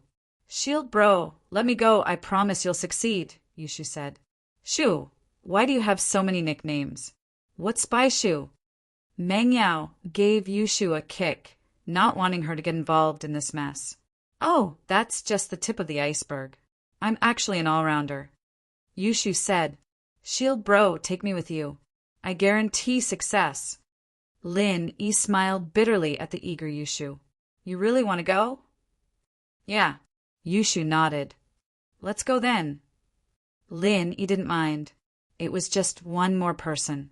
Yao Yao. Shield bro agreed. Let's go together? Yushu was very excited. You're a 12th grader now. You can't skip class all the time. Meng Yao said, Are you okay? Just a little while. If I don't go to school, there's no point in you going alone, Yao Yao, right? We're always together. Okay then. Meng Yao hesitated and nodded. She then turned to Lin Yi. It's okay if we follow you, right? It's okay. Lin Yi didn't think much of it. After all, they weren't going to do anything sneaky. They were going to the headquarters of Qibing Real Estate to ask for money. After dinner, Lin Yi called Tang Yan and told her that he would pick her up at the hospital. He also mentioned that Meng Yao and Yushu were going too. Tang Yan wasn't a stingy person. Although she felt that it was weird for Meng Yao and Yushu to follow her today, she let them be if they wanted to. The relationship between the three was weird. They saw each other all the time. They weren't enemies, but they weren't friends either.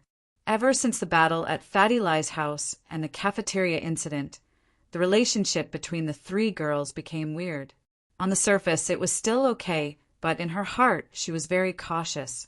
Tang Yan wasn't an idiot. Miss and Yushu's threats made her feel uneasy. Because Mrs. Tang and Tang Yan were going, Lin Yi couldn't drive Meng Yao's Audi S5. It would be too crowded, so Lin Yi could only drive the minivan. This time, Meng Yao and Yushu weren't picky. They obediently sat in the minivan. Although it was bumpy, Miss could still endure it. Lin Yi went to the hospital to pick up Mrs. Tang and Tang Yan. Mrs. Tang was surprised to see the two beauties in Lin Yi's car. She looked at her daughter nervously and asked in a low voice, Who are they? Do you know them?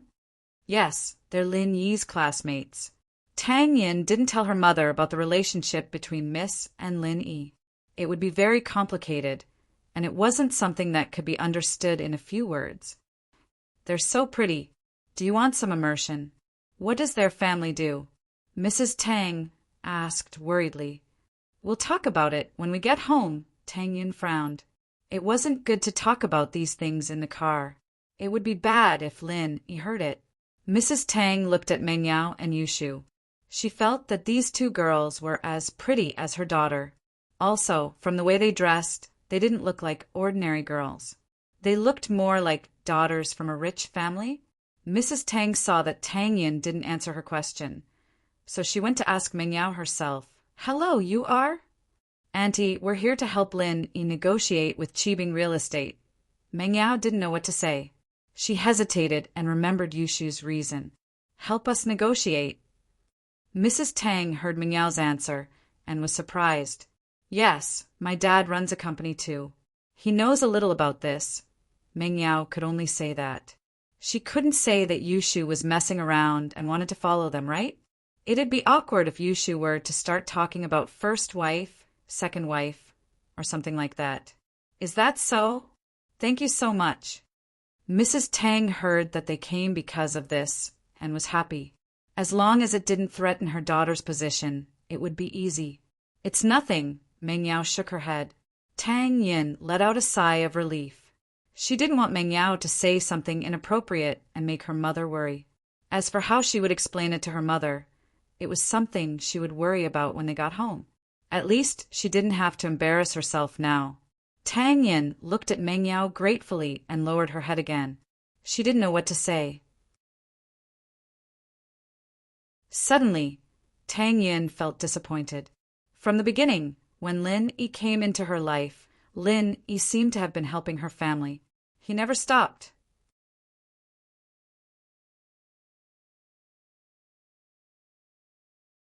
Chapter 765. Yushu, regretful it seemed like it was her family's business from the beginning? Lin Yi had been giving his all in silence. And what did she give to Lin Yi? Other than her looks, what other advantages did she have? In an instant, Tang Yin started to feel inferior in front of Meng Yao and Yushu. Thinking about it, she couldn't help Lin Yi in any way, but she had to trouble Lin Yi to do so many things for her family, including today's negotiation. Why did he treat her so well? Tang Yin was stuck in it and couldn't pull herself out. Tang Yin didn't know how to face Meng Yao and Yushu. Perhaps they were a good match for Lin Yi, but she really couldn't give up her feelings. At this moment, Tang Yin was in a dilemma. She didn't seem to have any advantage in front of Meng Yao. The only consolation she had was the fact that she was Lin Yi's girlfriend, wasn't it? Tang Yin didn't want to continue like this. She didn't want to be a useless person. She wanted to help Lin Yi with some things, but she didn't know how to do it. She didn't even know where to start if she wanted to help Lin Yi with his company. She looked at her mother and was a little annoyed. How could her mother understand her troubles? She kept asking Lin Yi for this and that. Why did he give it to her? If her body could replace Lin Yi's kindness, Tang Yin would do it without hesitation. But Tang Yin knew that this wasn't an exchange. Feelings couldn't be exchanged. It wasn't as simple as repaying with her body. Who? Tang Yin took in a deep breath. But how could she repay Lin Yi? For the first time, Tang Yin became sentimental. Only when there was a comparison would there be a difference. For the first time, Tang Yin felt that she was lacking. Lin Yi drove the car to the Qibing skyscraper, where Qibing Real Estate was located, and parked the car in the underground parking lot. I didn't expect Qibing's skyscraper to be built so quickly. Aren't you afraid that it'll collapse again? Lin Yi didn't know that Tang Yin was thinking a lot on the way here. He joked to himself after getting off the car. Oh, I really want to see the building collapse. It's a pity that I didn't see it before. Yushu looked at the parking lot of Qibing skyscraper and said disappointedly, Didn't the news report it? Meng Yao said, But there's no process of it collapsing. It must be fun when it collapses. Yushu said as she fantasized, Bang, the building collapses. It's so fun. All right, stop daydreaming. Let's go up. Meng Yao said as she pulled Yushu's hand. On the second floor, there was a surveillance room next to the temporary demolition team office. Master Bing, Xihua, and Su Jianong were watching the surveillance footage from the parking lot. Qibing's skyscraper had just been completed and hadn't been officially open yet. Thus, there were only the three of them in the building. Motherf asterisk her, the building collapsed with a bang? Master Bing gritted his teeth after hearing Yushu's words. His eyes were filled with hatred. I'll make you guys explode with a bang later. This girl is called Yushu from House Chin. Xihua introduced Yushu's background. She's usually a little dumb, I think there's something wrong with her IQ.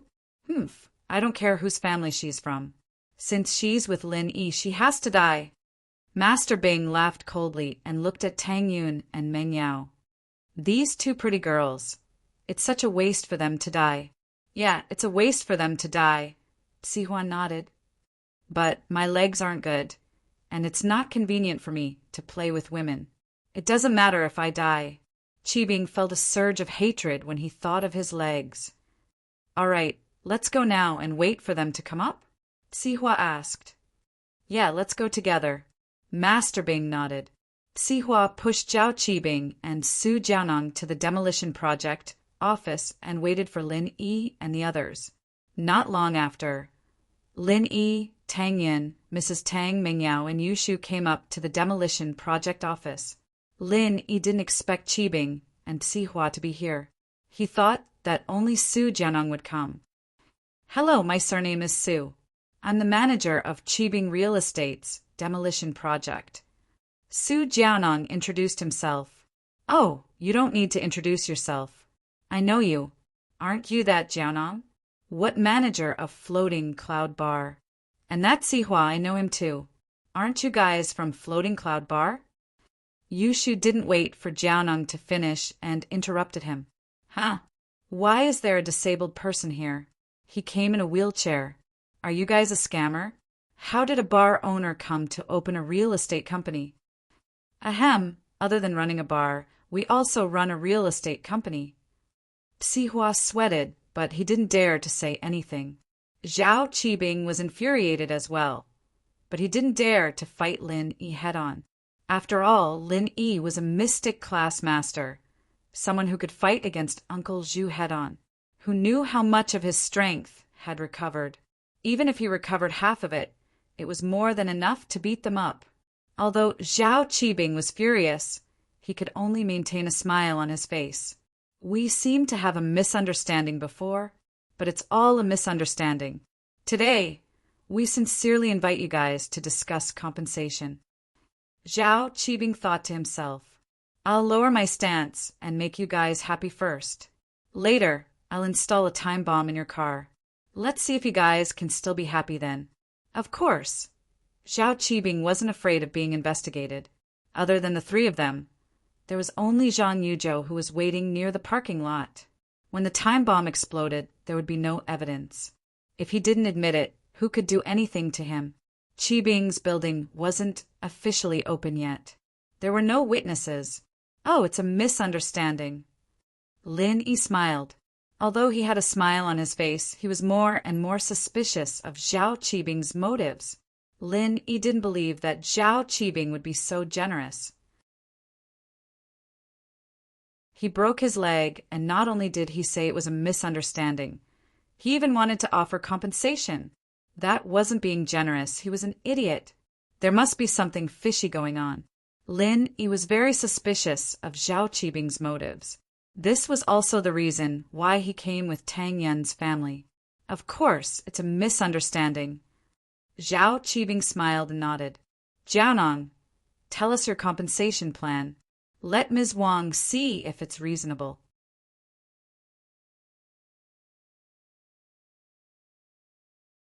Chapter 766. Shu the Negotiator, 2 million. Actually, to Mrs. Tang, 2 million was already a lot. How could she not agree? But since Lin Yi came along, she needed Lin Yi's approval. 2 million? So little? Yushu spoke up. She thought that she couldn't come here for nothing. She had to use Shu the Negotiator's advantage. But she really didn't know how to negotiate. She said that she was Shu the Negotiator in the morning, but it was just bullshit. She just wanted to join in the fun. Of course, 2 million is just the number we suggested. If you don't think it's suitable, we can discuss it.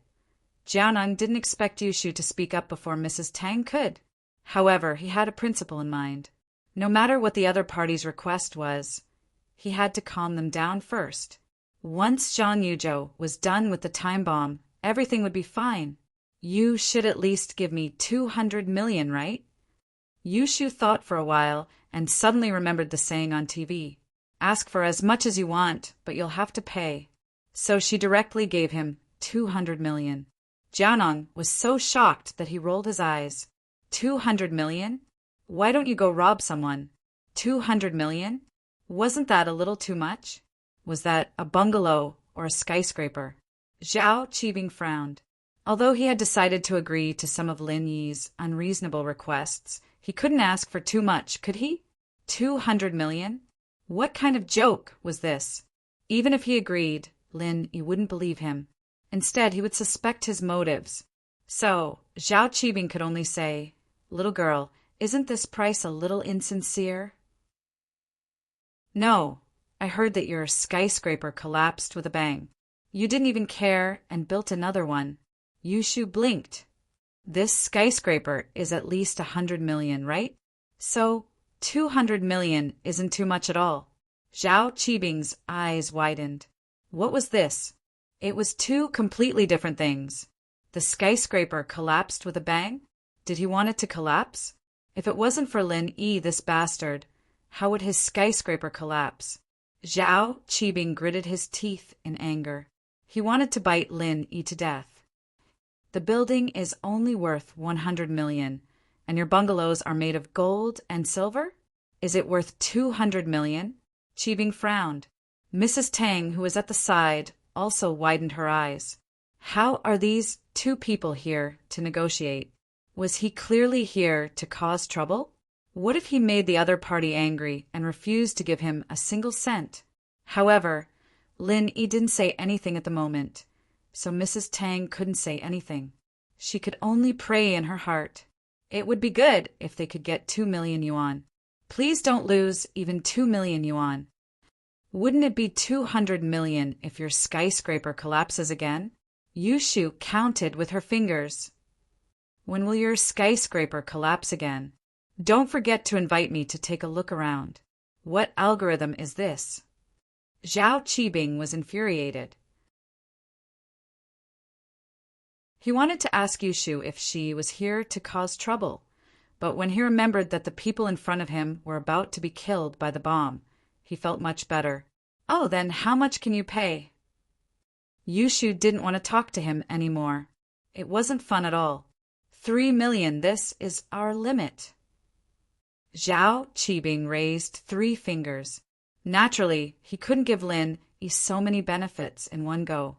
He wanted to delay as much time as possible and wait for Zhang Yuzhou to install the bomb. "You're so stingy. No wonder the skyscraper collapsed. If you continue to be so stingy, the skyscraper will collapse again." Yushu's mind was filled with the skyscraper collapsing, so she talked about the skyscraper collapsing. "Even if it collapses, you don't have to worry about it." Zhao Qibing was furious. "You have such a bad conscience. Why do you always want my skyscraper to collapse? What's in it for you if the skyscraper collapses?"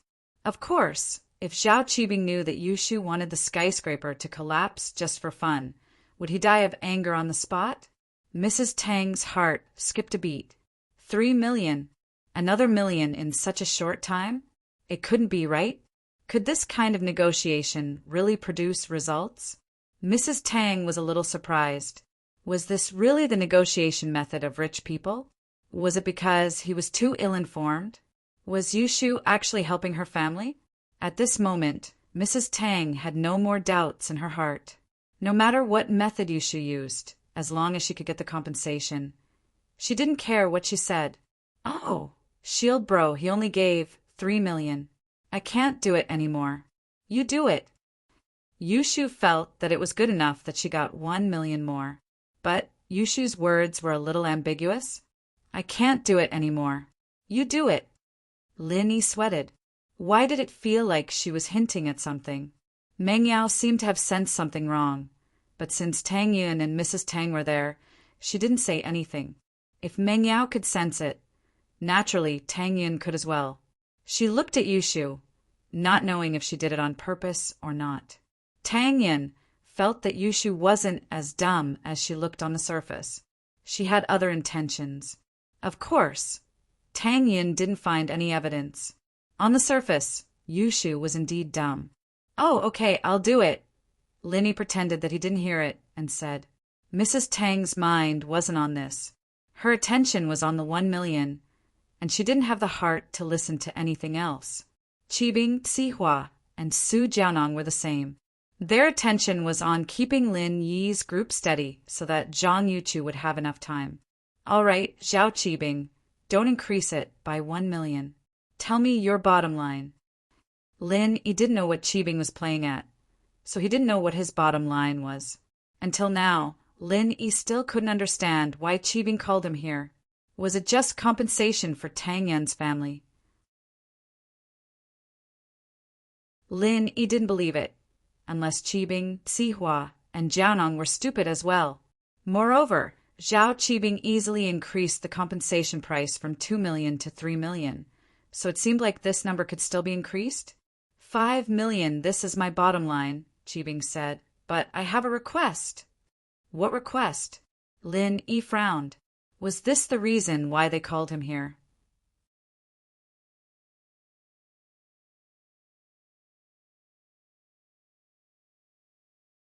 Chapter 767. A check for 5 million not interfering with the relocation of the slums? Lin Yi didn't think that Zhao Qibing would go through so much trouble just because of this. If Zhao Qibing was afraid that he would ruin his plan, it was possible that he would use money to convince him. Seeing Lin Yi's expression, Zhao Qibing was proud of himself. He had planned this for a long time. If he only gave Lin Yi benefits, then Lin Yi would definitely be suspicious. Wouldn't he be an idiot if he gave him benefits after his leg was broken? While he gave him the money, he also made this request, so everything seemed reasonable. He wanted to demolish the slums, and Lin Yi was the biggest threat. He was afraid that Lin Yi would interfere with the relocation of the slums, so he gave him such a generous compensation. This way, it was equivalent to him showing his weakness. He just wanted to keep his face, so he gave him the money in the name of compensation. This way, Lin Yi wouldn't suspect his ulterior motives.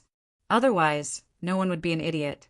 How could he break his leg, collapse his building, and pay 3 million in medical fees, and then pay another few million in compensation?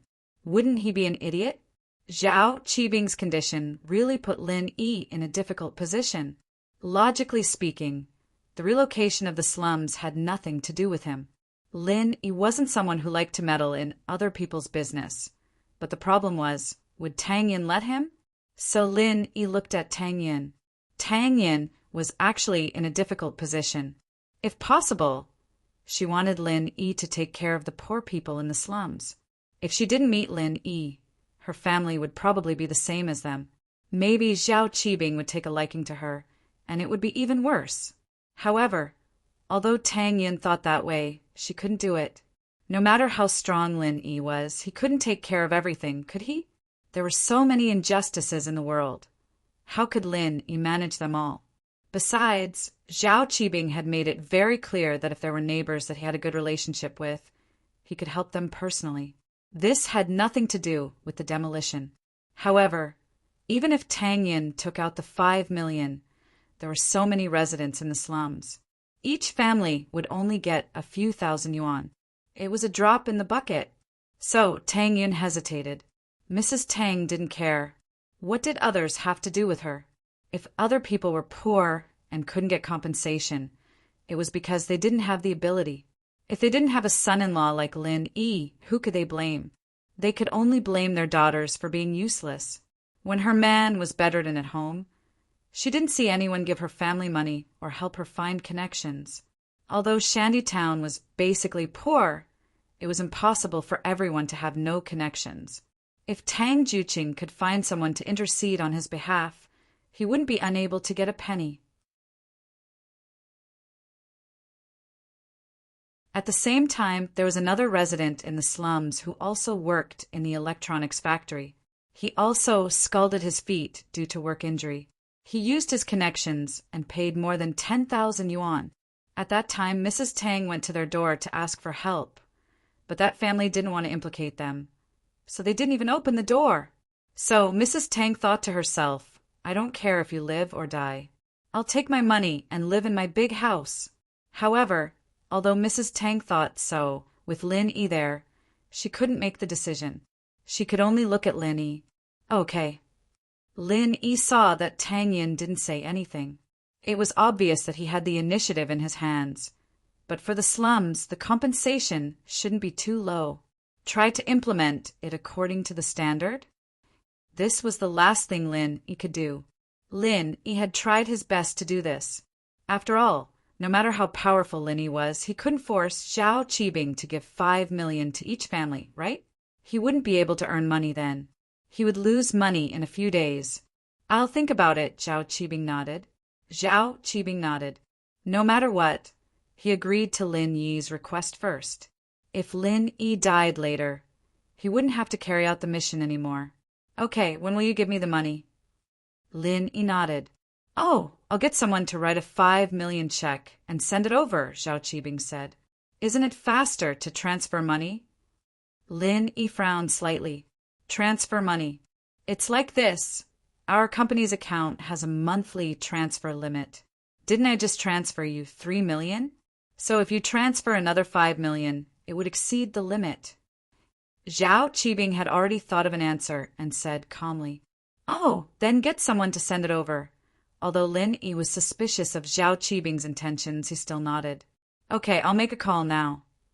Zhao Qibing said and gave Zihua a look. Zihua understood immediately. He took out his phone and called Zhang Yuzhou. Hello? Zhang Yuzhou. Where are you? Zihua stood up and walked to the window purposely so that Lin Yi and the others couldn't hear his voice on the phone. Zihua bro, don't worry. I'm in a very safe place, Zhang Yuzhou said. The bomb has been installed. As soon as Lin Yi starts the car, the timer will start. Oh, then prepare a 5 million check for me right now, Zihua said.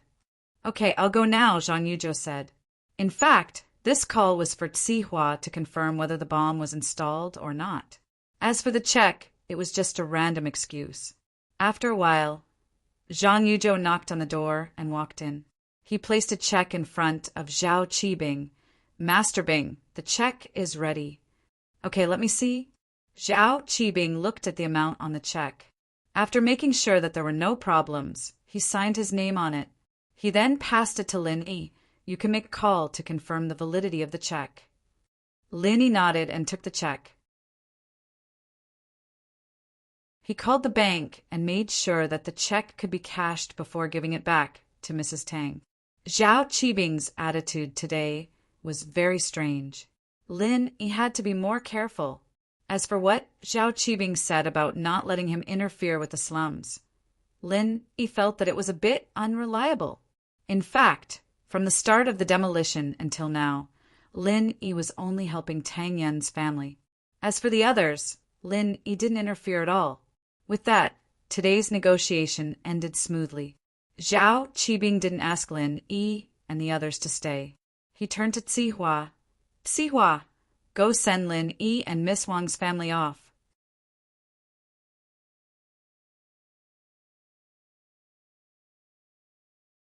Chapter 768. Playing trick. Zihua had completely defined this negotiation on the level of benefits, which made it seem more real. Zihua wanted Lin Yi to think that they were only compromising because they hoped that Lin Yi wouldn't destroy the slums. Ha! I hope you're telling the truth. Don't play any tricks and reap what you sow. Lin Yi nodded and naturally didn't want to stay any longer. He brought Tang Yin, Mrs. Tang Mengyao, and Yushu out of Qibing's office. When Yushu left, she seemed a little reluctant. Zhao Qibing, do you have a recording of your skyscraper collapsing? What do you want? Qibing frowned, thinking that Yushu was a troublesome person. Oh, nothing. I just thought it was fun and wanted to watch. Yushu said. No. Let's go. Qibing was pissed as he waved his hand at Yushu impatiently. Oh, that's too bad. Next time when your skyscraper collapses, you have to tell me in advance so I can come and watch. Yushu said disappointedly. There won't be a next time. Qibing almost jumped out of his wheelchair. Mother **her, are you here to cause trouble? I'll blow you up later. Shoo!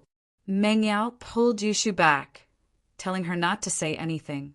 After all, this was someone else's territory, and Mengyao was afraid that Yushu would cause trouble. Yushu stuck out her tongue and followed Lin Yi out of the office. The group got into the elevator and went to the underground parking lot. Qibing, Sihua, Su Jiaonong, and Yuzhou, who were in the office, came to the surveillance room and saw Lin Yi's group getting into the car. They burst into laughter. Haha, so what if Lin Yi is good at martial arts? He's still going to die from the explosion. Qibing laughed. Yeah, you won't be able to cash the check.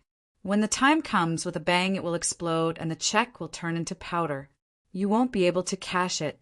Su Jiaonong sneered. When Qibing and Sihua were discussing, Jiaonong had suggested using a check to pay Lin Yi and the others.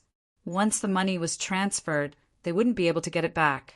Using a check, on the other hand, as long as the check was destroyed, the money in the bank would be gone. Su Jiaonong, you're still the ghost Dao. Not bad. Not only did you kill Lin Yi, you also saved us a lot of money. Qibing praised. Isn't this because of Master Bing's good training? Master Bing doesn't want to think about such insignificant tricks. Master Bing is someone who does big things. Leave this kind of conspiracy to us little brothers, Su Jiaonong said modestly. And Zhang Yuzhou, is the time bomb okay? Qibing nodded and looked at Zhang Yuzhou. Don't worry, Master Bing, I got TNT explosives. With such a big bag, not to mention a van, even a skyscraper would be blown to the ground. Zhang Yuzhou said proudly, this time I don't believe that Lin Yi won't die. I'm just worried that when they explode it will affect other people. Affect other people? That has nothing to do with us. Who told those idiots to get close to their car? They deserve to be blown up. Qibing didn't care about other people's lives. From his perspective, as long as Lin Yi died, it was fine. If other people didn't die, it was their own fate. That's true. Who told them to get close to Lin Yi's car? They deserve to be blown up.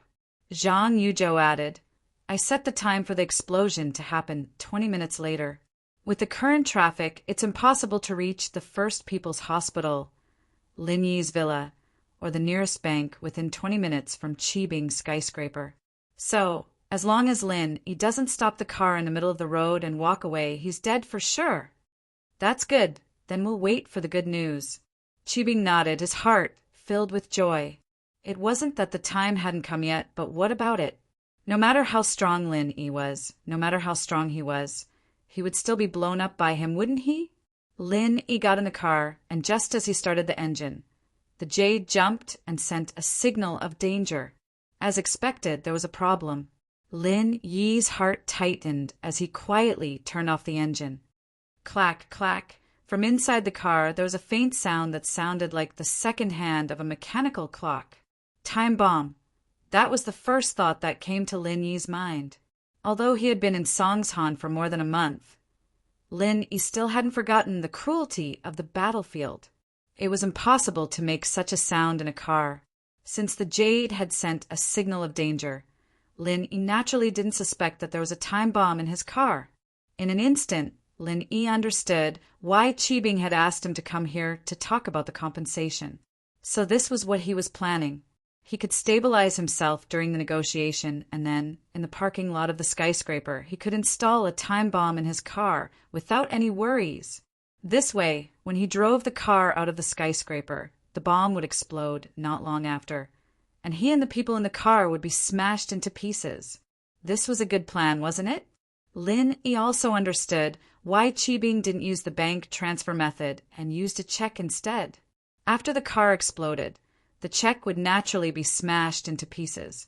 That way, the money in the bank wouldn't be lost. This Qibing wasn't stupid, was he? After understanding Qibing's plan, Lin Yi smiled coldly. He didn't want him to interfere with the slum's demolition. What a good excuse.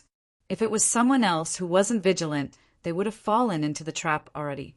Luckily, Lin Yi didn't believe Qibing from the start and had been vigilant from the start. Lin Yi quietly started the car again and drove out of the underground parking lot of Qibing's skyscraper.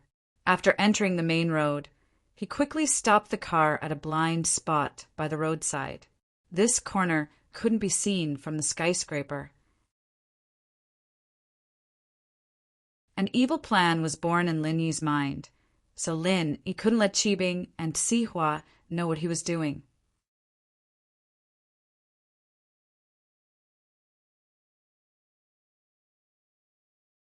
Chapter 769. Chapter 0769. Tri Qibing didn't believe that the police would do anything to him, since there was no evidence. With his status, no one could touch him. But it wouldn't be a good thing if he attracted the attention of the police. What's wrong? Tang Yin asked curiously when she saw Lin Yi suddenly stop the car by the roadside. Ah, it's nothing. There seems to be something wrong with the car. I'll go check. Lin Yi naturally wouldn't say anything about the bomb, in case the people in the car panicked. Of course, Lin Yi wasn't in a rush. He wasn't afraid that the bomb would explode immediately, since Qibing and Sihua weren't idiots. They wouldn't set the time for the bomb to go off in a short time. If Lin Yi didn't drive out of the parking lot and the bomb exploded, they would be in trouble as well. Can't you go buy a better car? Meng Yao didn't have high hopes for Lin Yi's broken car. Ah, I'll probably go buy one soon. Maybe we can drive yours and choose next time? Lin Yi shrugged with a smile. Oh, I'll let you drive the S5 next time. Meng Yao didn't care about cars. She didn't like things like that.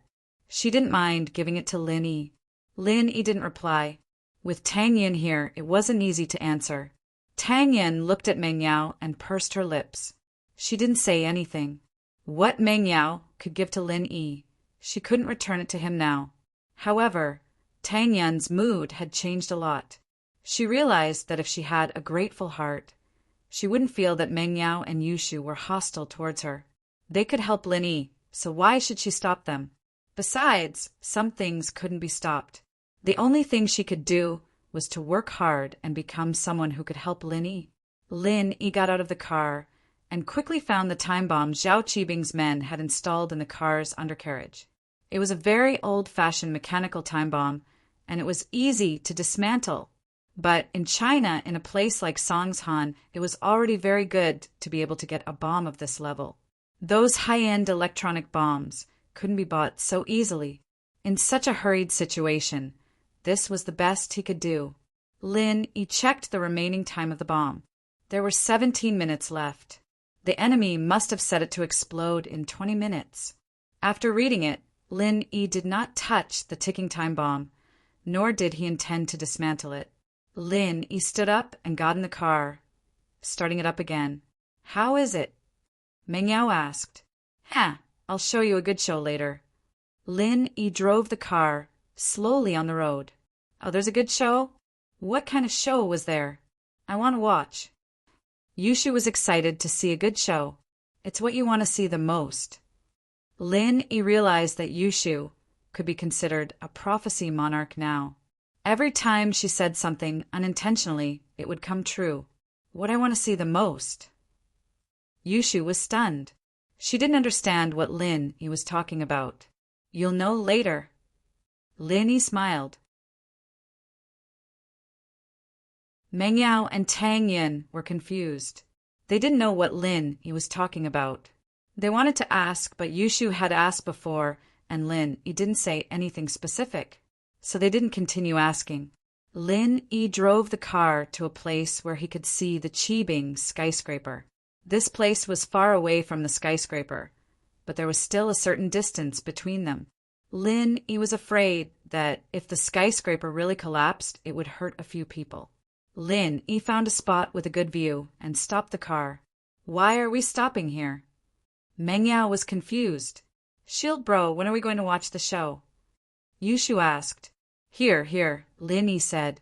You guys get off here. Here? Tang Yin and Meng Yao froze.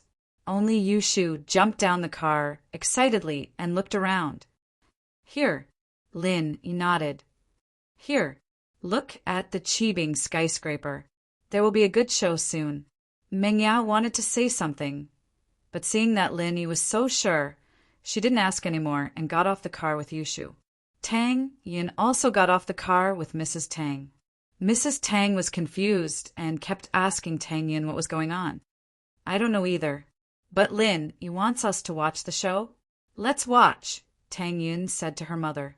In fact, Tang Yin had already guessed something. Was Lin Yi going to do something to Zhao Qibing? Would it be dangerous? Tang Yin wanted to tell Lin Yi to be careful, but she swallowed her words when she saw Lin Yi's confident smile. Wait for me here. Lin Yi didn't get off the car and said to Tang Yun, Mengyao, and Yushu, What are you going to do? Don't listen to Shu and mess around. Mengyao was worried. Haha, I'm just returning something to Zhao Qibing. Lin Yi smiled and started the car, slowly driving towards the Qibing skyscraper. Yao Yao sis, Shield Bro said that he wants to watch the show? What are we going to watch? Yushu looked at Mengyao curiously. I don't know. Didn't I tell you to watch the Qibing skyscraper? Mengyao pointed at the skyscraper. Oh, is Shield Bro going to bomb the skyscraper? Oh, that's awesome. Yushu thought of this possibility and was extremely excited. Shield Bro is too good to me. I love you so much. Mengyao glared at Yushu. What are you blabbering about? It's nothing. Yushu shut her mouth. Tang Yun frowned. Wasn't this Yushu embarrassed? She dared to say anything? Even she didn't dare to say that, right? But was Lin Yi really going to bomb the skyscraper? Tang Yun faintly felt that this was the case. Since Lin Yi asked them to wait here and watch Qibing's skyscraper, something must have happened to the skyscraper. But why did Lin Yi want to bomb the skyscraper? Was it just to please Yushu? Although Tang Yun felt that Lin Yi wasn't a shallow person, she took a closer look at Yushu. This girl was really likable. If she was a guy, maybe she would like her too. Lin Yi calculated the time and drove the car into the underground parking lot of Qibing skyscraper when there were only 5 minutes left. After getting off the car, Lin Yi locked the car and quickly left the skyscraper. A cold smile appeared on Lin Yi's face. You still want to use the bomb? Then enjoy the power of the bomb.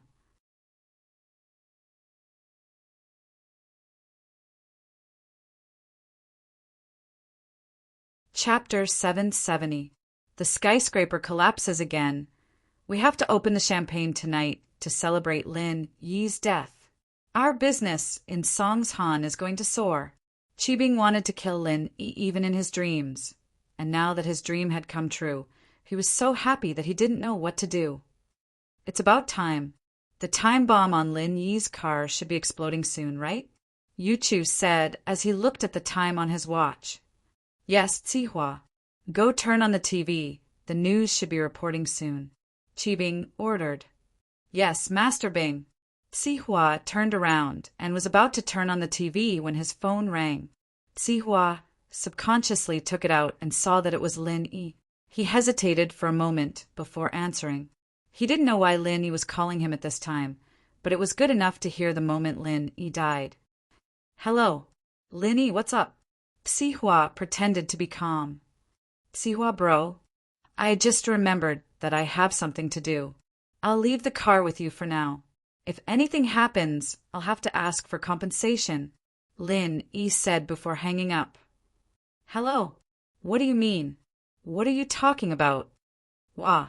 Zihua suddenly exclaimed as he stared at the monitor. He froze on the spot as if a spell had been cast on him. What are you doing? Qibing was shocked by Zihua's sudden quack, and he scolded him dissatisfied. What? Qibing was shocked by the sudden quack. Master Bing, bad news, bad news. He's back. Zihua only recovered from the shock after Qibing's scolding. He pointed at the monitor with a trembling finger. He's back. What's back? Qibing paused. Lin Yi's back. Zihua said hurriedly. Lin Yi drove the car back to the underground parking lot. What did you say? Qibing was shocked when he heard Zihua's words. He turned to look at the monitor and froze. Lin Yi's broken van appeared in the underground parking lot of Qibing's skyscraper again. Quick, get this car out of here. We don't have the keys. Even if we push the car out now, we won't make it in time. There are less than 5 minutes left before the bomb explodes. Zhang Yuzhou also saw the scene on the monitor.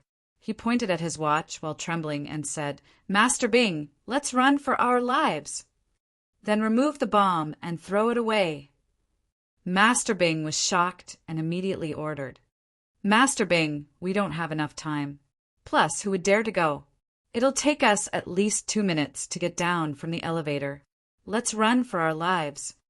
Sihua said after a moment of silence, "Mother of asterisk her, hurry up and push me downstairs. Lin E, F asterisk CK, your uncle. You liar." Master Bing's eyes were bloodshot. He was about to explode. Sihua didn't dare to stay any longer. He pushed Master Bing into the elevator with Su Jiaonong and Zhang Yuzhou following behind. The four of them got out of the elevator and ran madly out of the skyscraper. Qibing didn't care about the bumpiness of the wheelchair as he urged, "Quick, quick, quick, quick." The four of them finally got out of the skyscraper. When they reached the opposite side of the skyscraper, they heard a loud bang followed by the rumbling sound of the skyscraper collapsing. The majestic brand New Qibing skyscraper turned into ruins in an instant. Qibing looked at his newly built skyscraper collapsing just like that. He wanted to cry, but no tears came out. Gone. Gone again? Qibing felt like he was dreaming. The first skyscraper collapsed on the first day it was built. The second skyscraper also collapsed on the first day it was built. This speed was simply unprecedented and would never be matched in the future. Sihua's face was green as well. He didn't expect Lin Yi to do this. Wasn't this too cunning?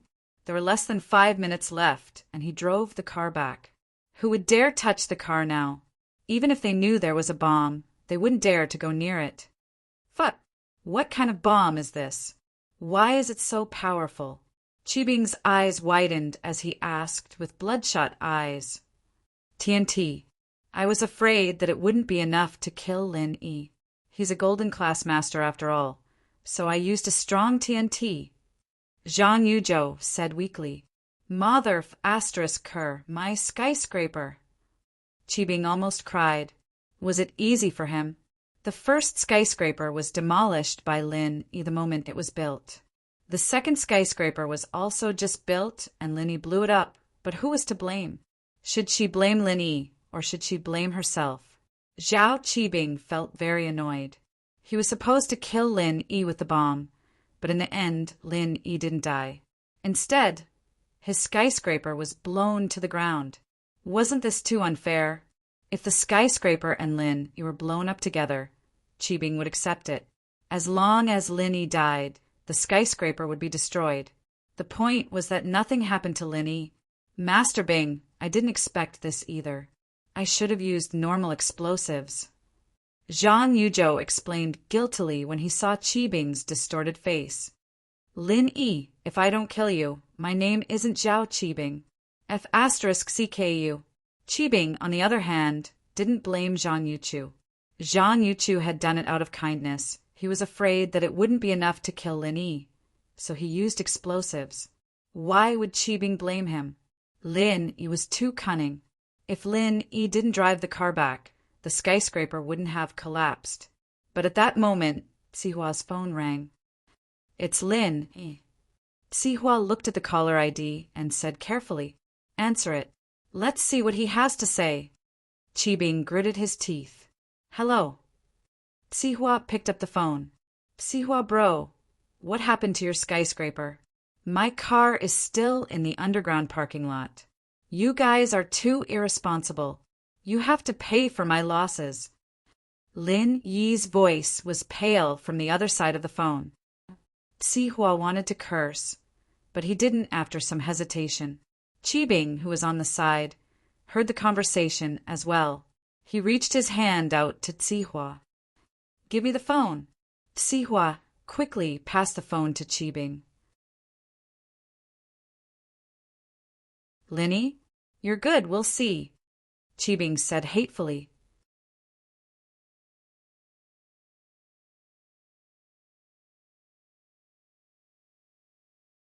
Chapter 771. Shield Bro was too strong. Chibing almost had smoke coming out of his head from Lin Yi's words. You're going to call the police? Who am I going to call the police? It's my building that got blown up, all right? But Chibing didn't dare let Lin Yi call the police. If they were to investigate this matter, they might find some loopholes. After all, Lin Yi's car exploded in the parking lot of Chibing's skyscraper. If they were to investigate the source of the bomb, Chibing was afraid that something would go wrong. It's just a broken van. Do you really need that much money? Chibing said hatefully. Master Bing, that's not true. My car is very high-end. I spent 300,000 on it. Lin Yi said calmly. What? 300,000? Chibing almost threw the phone in his hand. 300,000? Why don't you go rob someone? Do you think you're driving a BMW? Even if it's a BMW that's about the same quality as a broken van, it's not worth 300,000. 300,000, I'll pay you. Chibing didn't want to waste time with Lin Yi. But remember, we're not done here. Ha! Sihua Bro has my account number. Just ask him to transfer the money to me. Lin Yi smiled. Bank account, it won't be over the limit this time, right? Chibing was infuriated by Lin Yi. He hung up and threw the phone on the ground. Master Bing, we're really going to go bankrupt this time. Sihua didn't care if his phone was broken or not. He built 2 skyscrapers. The first one was funded by Gubong, and Sihua was only supporting him. But the second one was completely funded by Sihua. Sihua's heart was bleeding when the skyscraper collapsed. That was all his money. It was gone just like that. Demolish it tomorrow. Demolish the slums. Demolish the orphanage. Build the houses for me. I want to recover all the losses. Chibing roared. Start the demolition project as soon as possible. Yes, Master Bing. Sihua nodded. But the Chibing skyscraper. I'm not doing it anymore. Let's rent an office for now and wait for the money from the slums and the orphanage to build the Chibing skyscraper. Zhao Chibing didn't care about his face anymore. He knew that Chibing real estate had suffered a huge blow. If they didn't make any money, they would really go bankrupt. Chibing had wanted to show House Zhao some results. But not only did he fail to do so, but 2 of his skyscrapers were destroyed. Forget about entering House Zhao. He'd be lucky if the direct descendants of House Zhao didn't treat him as a joke. Okay, I got it. I'll go to Shantytown tomorrow and deal with this personally. Sihua sighed. How to deal with Lin Yi was Zhao Chibing's problem. At the very least, the people in his hands couldn't fight against Lin Yi. From the looks of it, it was useless to play tricks with Lin Yi. Just like today's bomb, not only did it not hit Lin Yi, but it blew up his skyscraper instead. He was as unlucky as he could get. Not far from the skyscraper, Meng Yao, Yushu, Tang Yin, and Mrs. Tang stood by the roadside and stared at the skyscraper. They didn't know what would happen to it. Yao Yao, sis, is there any problem with the skyscraper? Yushu asked anxiously. Don't worry, take your time. Meng Yao didn't know what Lin Yi was doing, so she could only explain it to Yushu. Oh, Yushu just nodded and heard a loud bang. Then Chibing's skyscraper collapsed, as if it was a special effect in a movie. It instantly turned into ruins. Chibing's skyscraper collapsed. Meng Yao's eyes widened, and so did Tang Yun's and Mrs. Tang's eyes.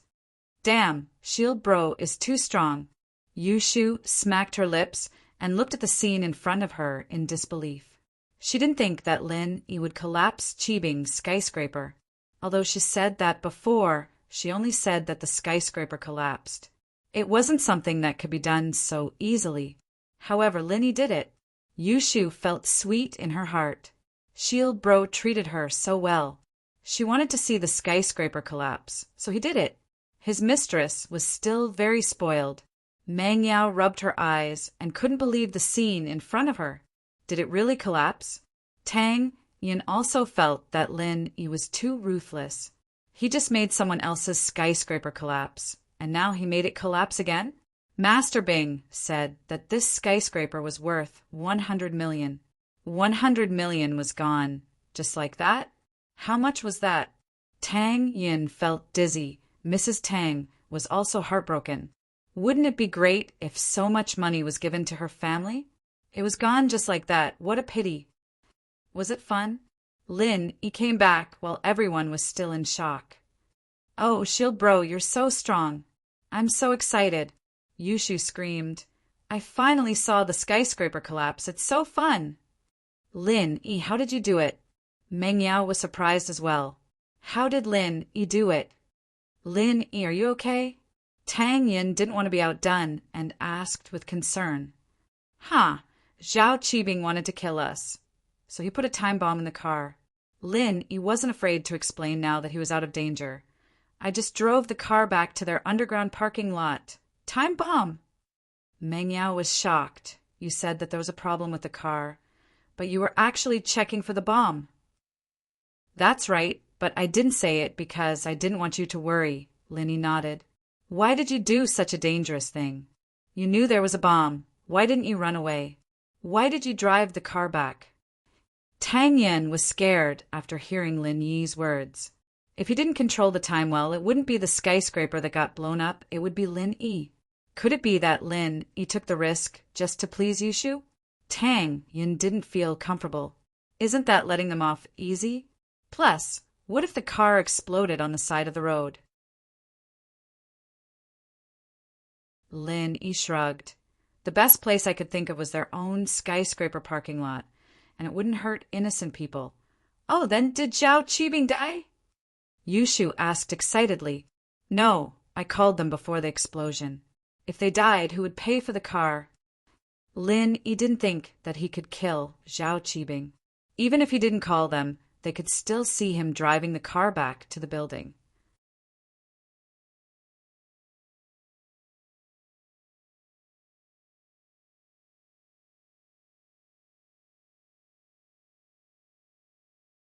Just these 2 points alone made Faubert respectful towards Lin Yi and the people around him.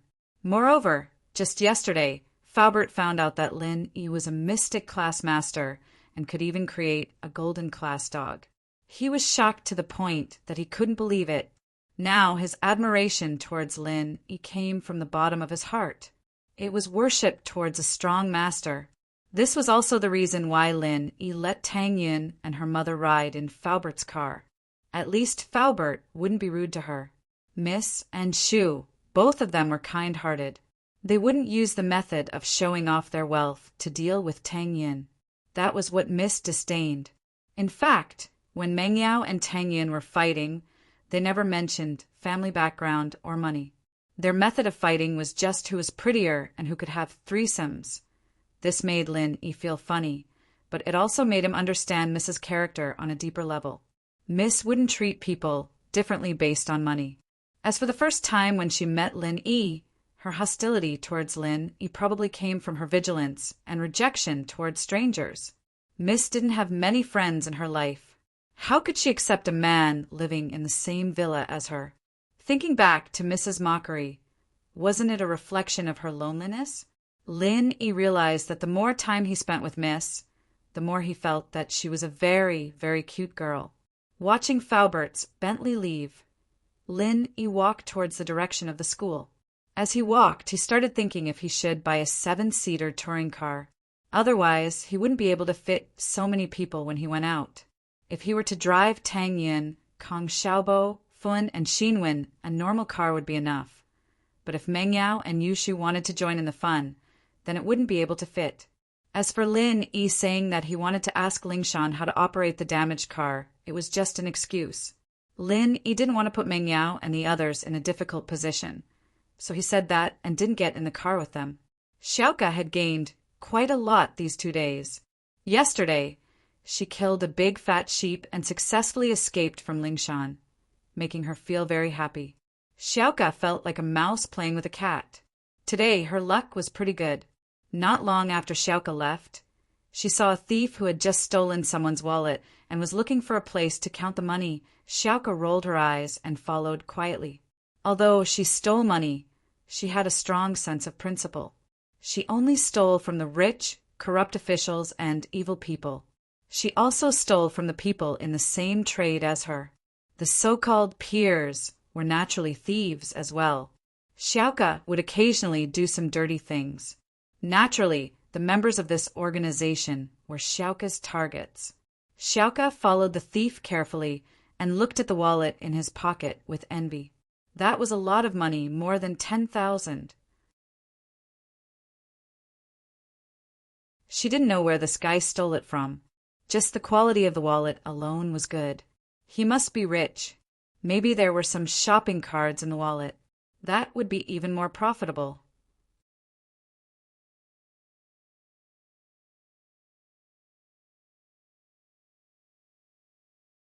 Chapter 773. Use Xiaoka's troubles if she had a shopping card. She could buy a lot of good food for the children in the orphanage. Yu Xiaoka's mouth twitched, very envious. She followed the thief unhurriedly and arrived at a rather remote street, but after a while Yu Xiaoka felt that something wasn't right. Why didn't the thief take the time to take out the money and throw it away after stealing the wallet? Normally, thieves wouldn't keep someone else's wallet on them for a long time. They would take out the valuables immediately and throw it away no matter how expensive the wallet was. Otherwise, if someone found out, they'd be caught red-handed. It was reasonable for the thief to be careful on the main street, but now that they were in a secluded street, it didn't make sense that the thief wouldn't take out the wallet to check. Yu Xiaoka was a cautious person, and she believed in one thing. There must be something fishy going on. The moment she felt that something was wrong, her first thought was to give up. She wanted to turn and leave, but she suddenly realized that there were 4 bulky men in the alley behind her. Yu Xiaoka's heart skipped a beat, and she immediately understood that these people were coming for her. Otherwise, how could there be such a coincidence? The thief who had been walking in front turned around as well, and the 5 of them surrounded Xiaoka in a circle against a high wall. Yu Xiaoka, do you still recognize me? One of the 4 bulky men, the one with earrings, was obviously the leader. He stared at Yu Xiaoka, revealing a mouthful of yellow teeth. His eyes shone with a sinister light. You, who are you? Did you get the wrong person? Yu Xiaoka laughed and looked around, trying to find a chance to escape, but the wall behind her was simply too high, and she couldn't run even if she wanted to. In front of her, there were 5 bulky men surrounding her, and it was impossible to escape. Yu Xiaoka's qinggong wasn't bad, but it didn't mean that she could beat these 5 bulky men. Yu Xiaoka did have some kung fu, but it wasn't enough to fight 1 against 5. Xiaoka, did you really forget about me? Piercing's face showed a trace of hatred. He pointed to his crotch and said, F*CK, you little bitch. You kicked one of my balls. Don't tell me you forgot. Ugh. Xiaoka blinked her eyes and suddenly remembered who the person in front of her was. She couldn't help but laugh dryly. So it's Blackbird Bro. Hello, long time no see. Haven't we not seen each other for a long time? We haven't seen each other for half a year. I was lying in the hospital for half a year. The man with piercings, Blackbird, glared at him. I just stole money from a beggar. How dare you kick my balls? Aren't you a F** king thief too? What justice and morality are you talking to me about? Let me tell you, your father has been looking for you for more than half a year.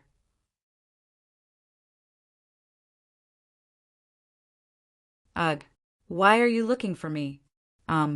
We don't know each other very well, right? Xiaoka was really scared. She was no match for these 5 men. What are you doing? You shitty fiend-gate. How much money do you have to steal from my men? How are you going to pay for this? Blackbird laughed coldly. Xiaoka, let me tell you. Don't even think about running away now that you are in my hands. I specifically chose this location for you. It wasn't easy to lure you in. Indeed, no matter how good Xiaoka's qinggong was, she couldn't escape in this situation. No matter how good her qinggong was, she couldn't jump over a high wall. Ugh, it's not that much, only tens of thousands. I can return it to you. Xiaoka could only show her weakness. Tens of thousands? Who are you kidding? You stole at least 100 to 200,000 from us. Blackbird sneered. Let's not pay for this for now. What about my balls? I, Blackbird, am a famous figure in the underworld. Now that a woman has kicked one of my balls, where's my face? Ugh. Then what do you want? Xiaoka asked nervously. She wanted to say that she didn't do it on purpose. Who told Blackbird to steal money from a begging girl and touch her breasts? Xiaoka was infuriated and kicked one of Blackbird's balls. How could Blackbird, who was alone, be Xiaoka's opponent? Plus, Xiaoka's sudden attack injured him. Xiaoka's qinggong was good, so she ran away after hitting him. Blackbird didn't even have the chance to call for help. What do you think? I, Brother Blackbird, swore that I would *CK you. Blackbird looked at you, Xiaoka, with a lustful gaze. I'll give you two choices. One is to obediently become my woman after I *CK you.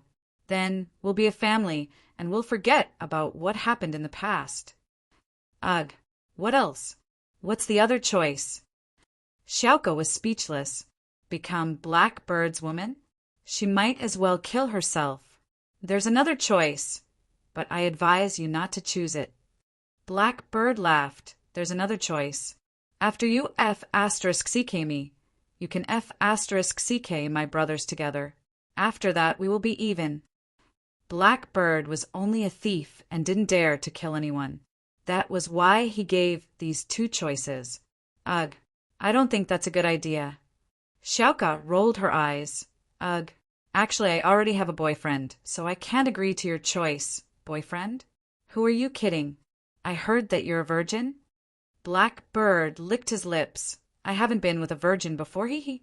Ugh, actually that's a rumor. I already have a boyfriend.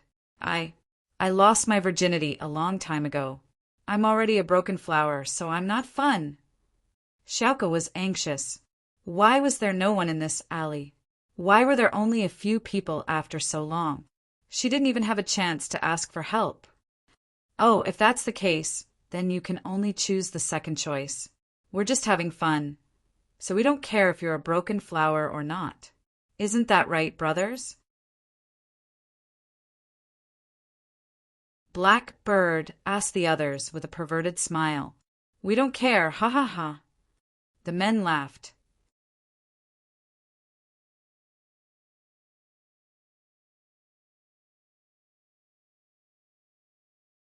Chapter 774.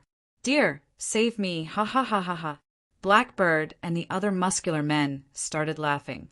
They were laughing so hard that it was as if they had heard the funniest joke in the world. Even the police can't kill our entire gang. Can your boyfriend do it? Is he Superman? Or Ultraman? One of Blackbird's men mocked. Ha! Does this girl think her boyfriend is the main character of a fantasy novel? Is your boyfriend called Lu Lei or Yangming? Another man who liked to read web novels asked in a mocking tone. These characters were all the main characters of a novel called Very Pure, Very Ambiguous Prequel. Yu Xiaoka was nervous, but she couldn't show her guilt in front of Blackbird and the others. She laughed dryly. My boyfriend? He, isn't he here? Suddenly, Xiaoka cried out excitedly, He's right behind you. Darling, come and save me. Save me. Save me. Keep pretending. Are you trying to distract us so that you can escape? Do you think we'll believe you? Blackbird laughed coldly. He didn't believe what Yu Xiaoka said. From his point of view, Yu Xiaoka had no choice but to make up a boyfriend to confuse them and use this chance to escape. It's true. Yu Xiaoka continued to shout, Save me, honey. Here. I'm here. I'm your Yu Xiaoka. Lin Yi didn't drive, so he wouldn't take the main road. He followed the direction of the school and found a shortcut. Of course, Lin Yi wasn't worried about going the wrong way. As long as the sun was pointing in the right direction, Lin Yi wouldn't get lost. This was the most basic rule of survival in the jungle. Only by identifying the direction quickly would one be able to survive. Although Lin Yi was passing through a deserted alley, Lin Yi knew that he was going in the right direction, so he wasn't worried. After walking for a short while, he saw 5 burly men besieging a young girl not far away. Lin Yi was the type of person who wouldn't stick his nose into things that didn't concern him. Unless he knew the person involved, Lin Yi wouldn't stick his nose into other people's business. However, the girl's voice sounded somewhat familiar. Moreover, the girl's cry for help also made Lin Yi stunned. Was there anyone else in this alley other than him? Lin Yi was shocked. Why didn't he sense anyone approaching from the alley? Could it be that this little girl's husband was a peerless expert that even he couldn't find traces of? But Lin Yi's guess was wrong, because when Yu Xiaoke said darling, it was directed at Lin Yi, and other than Lin Yi, there was no one else. You called me? Lin Yi pointed at himself. He was somewhat inexplicable. Although Lin Yi had already recognized who this little girl in front of him was, he had only met her once. She was definitely not his darling. Lin Yi's voice stunned Brother Blackbird and the other men. They thought that Yu Xiao was calling out randomly, but there was no one there. However, Lin Yi's voice had changed their minds. Keep an eye on this little girl. Don't let her escape. After Brother Blackbird ordered the 4 men, he turned around and looked at Lin Yi. With one glance, his nervous heart immediately calmed down. From his point of view, Lin Yi was a gigolo. How could such a small and skinny body be his opponent? Even if Lin Yi was really Yu Xiaoke's boyfriend, he was probably only slightly skilled in Qigong. How could he be a match for the 5 of them? Therefore, after one glance, Brother Blackbird didn't put Lin Yi in his eyes at all. Yeah, darling, come and save me. These people want to play with your wife. Yu Xiaoke waved her hand at Lin Yi. Huh. Lin Yi widened his eyes. These people want to play with my wife? Play with Tang Yin? But he understood what was going on. Xiaoke must have been surrounded by these people, and in a moment of desperation, she wanted him to help, but was afraid that he wouldn't help. So she used his identity first to shift the blame to him. It seemed that this female cat burglar wasn't stupid. Lin Yi's impression of Yu Xiaoke wasn't good, but it wasn't bad either. At least, Yu Xiaoke was pretty and moving. This was what made Lin Yi happy. Therefore, when Yu Xiaoke was in trouble, Lin Yi didn't have a choice whether to help or not. It was entirely up to Lin Yi's mood. You are Yu Xiaoke's man. Brother Blackbird looked at Lin Yi from head to toe with his bird eyes. He didn't seem to care about Lin Yi at all. Lin Yi ignored Brother Blackbird and walked towards Yu Xiaoke. He frowned as he walked. Didn't I tell you to go home and practice for a few years before coming out? How is it? Did you get caught for stealing? Lin Yi thought that Yu Xiaoke was surrounded because she stole Brother Blackbird's things. In fact, Lin Yi's guess was both right and wrong. Yu Xiaoke did steal a lot of money from these thief groups, but she was just stealing from them. Although Brother Blackbird hated Yu Xiaoke, if that was the case, he would have just caught her and extorted some money from her. He wouldn't want to have sex with Yu Xiaoke. The current situation was that one of Blackbird's eggs was broken by Yu Xiaoke's kick, and he had the thought of keeping Yu Xiaoke as his exclusive property. From his perspective, if he didn't have *CK Yu Xiaoke, how could he face his broken egg? I'm talking to you. Didn't you hear me? Did I allow you to come over? Brother Blackbird wanted to stop Lin Yi, but he failed. In the blink of an eye, Lin Yi was already beside Yu Xiaoke. No, they are thieves. Chase them away from me. Yu Xiaoke whispered to Lin Yi. Thieves? Aren't you a thief too? Lin Yi asked back. It's not the same. I'm a good thief and they are bad thieves. Yu Xiaoke was about to cry. I beg you, help me this once, okay? Or else I'll be raped.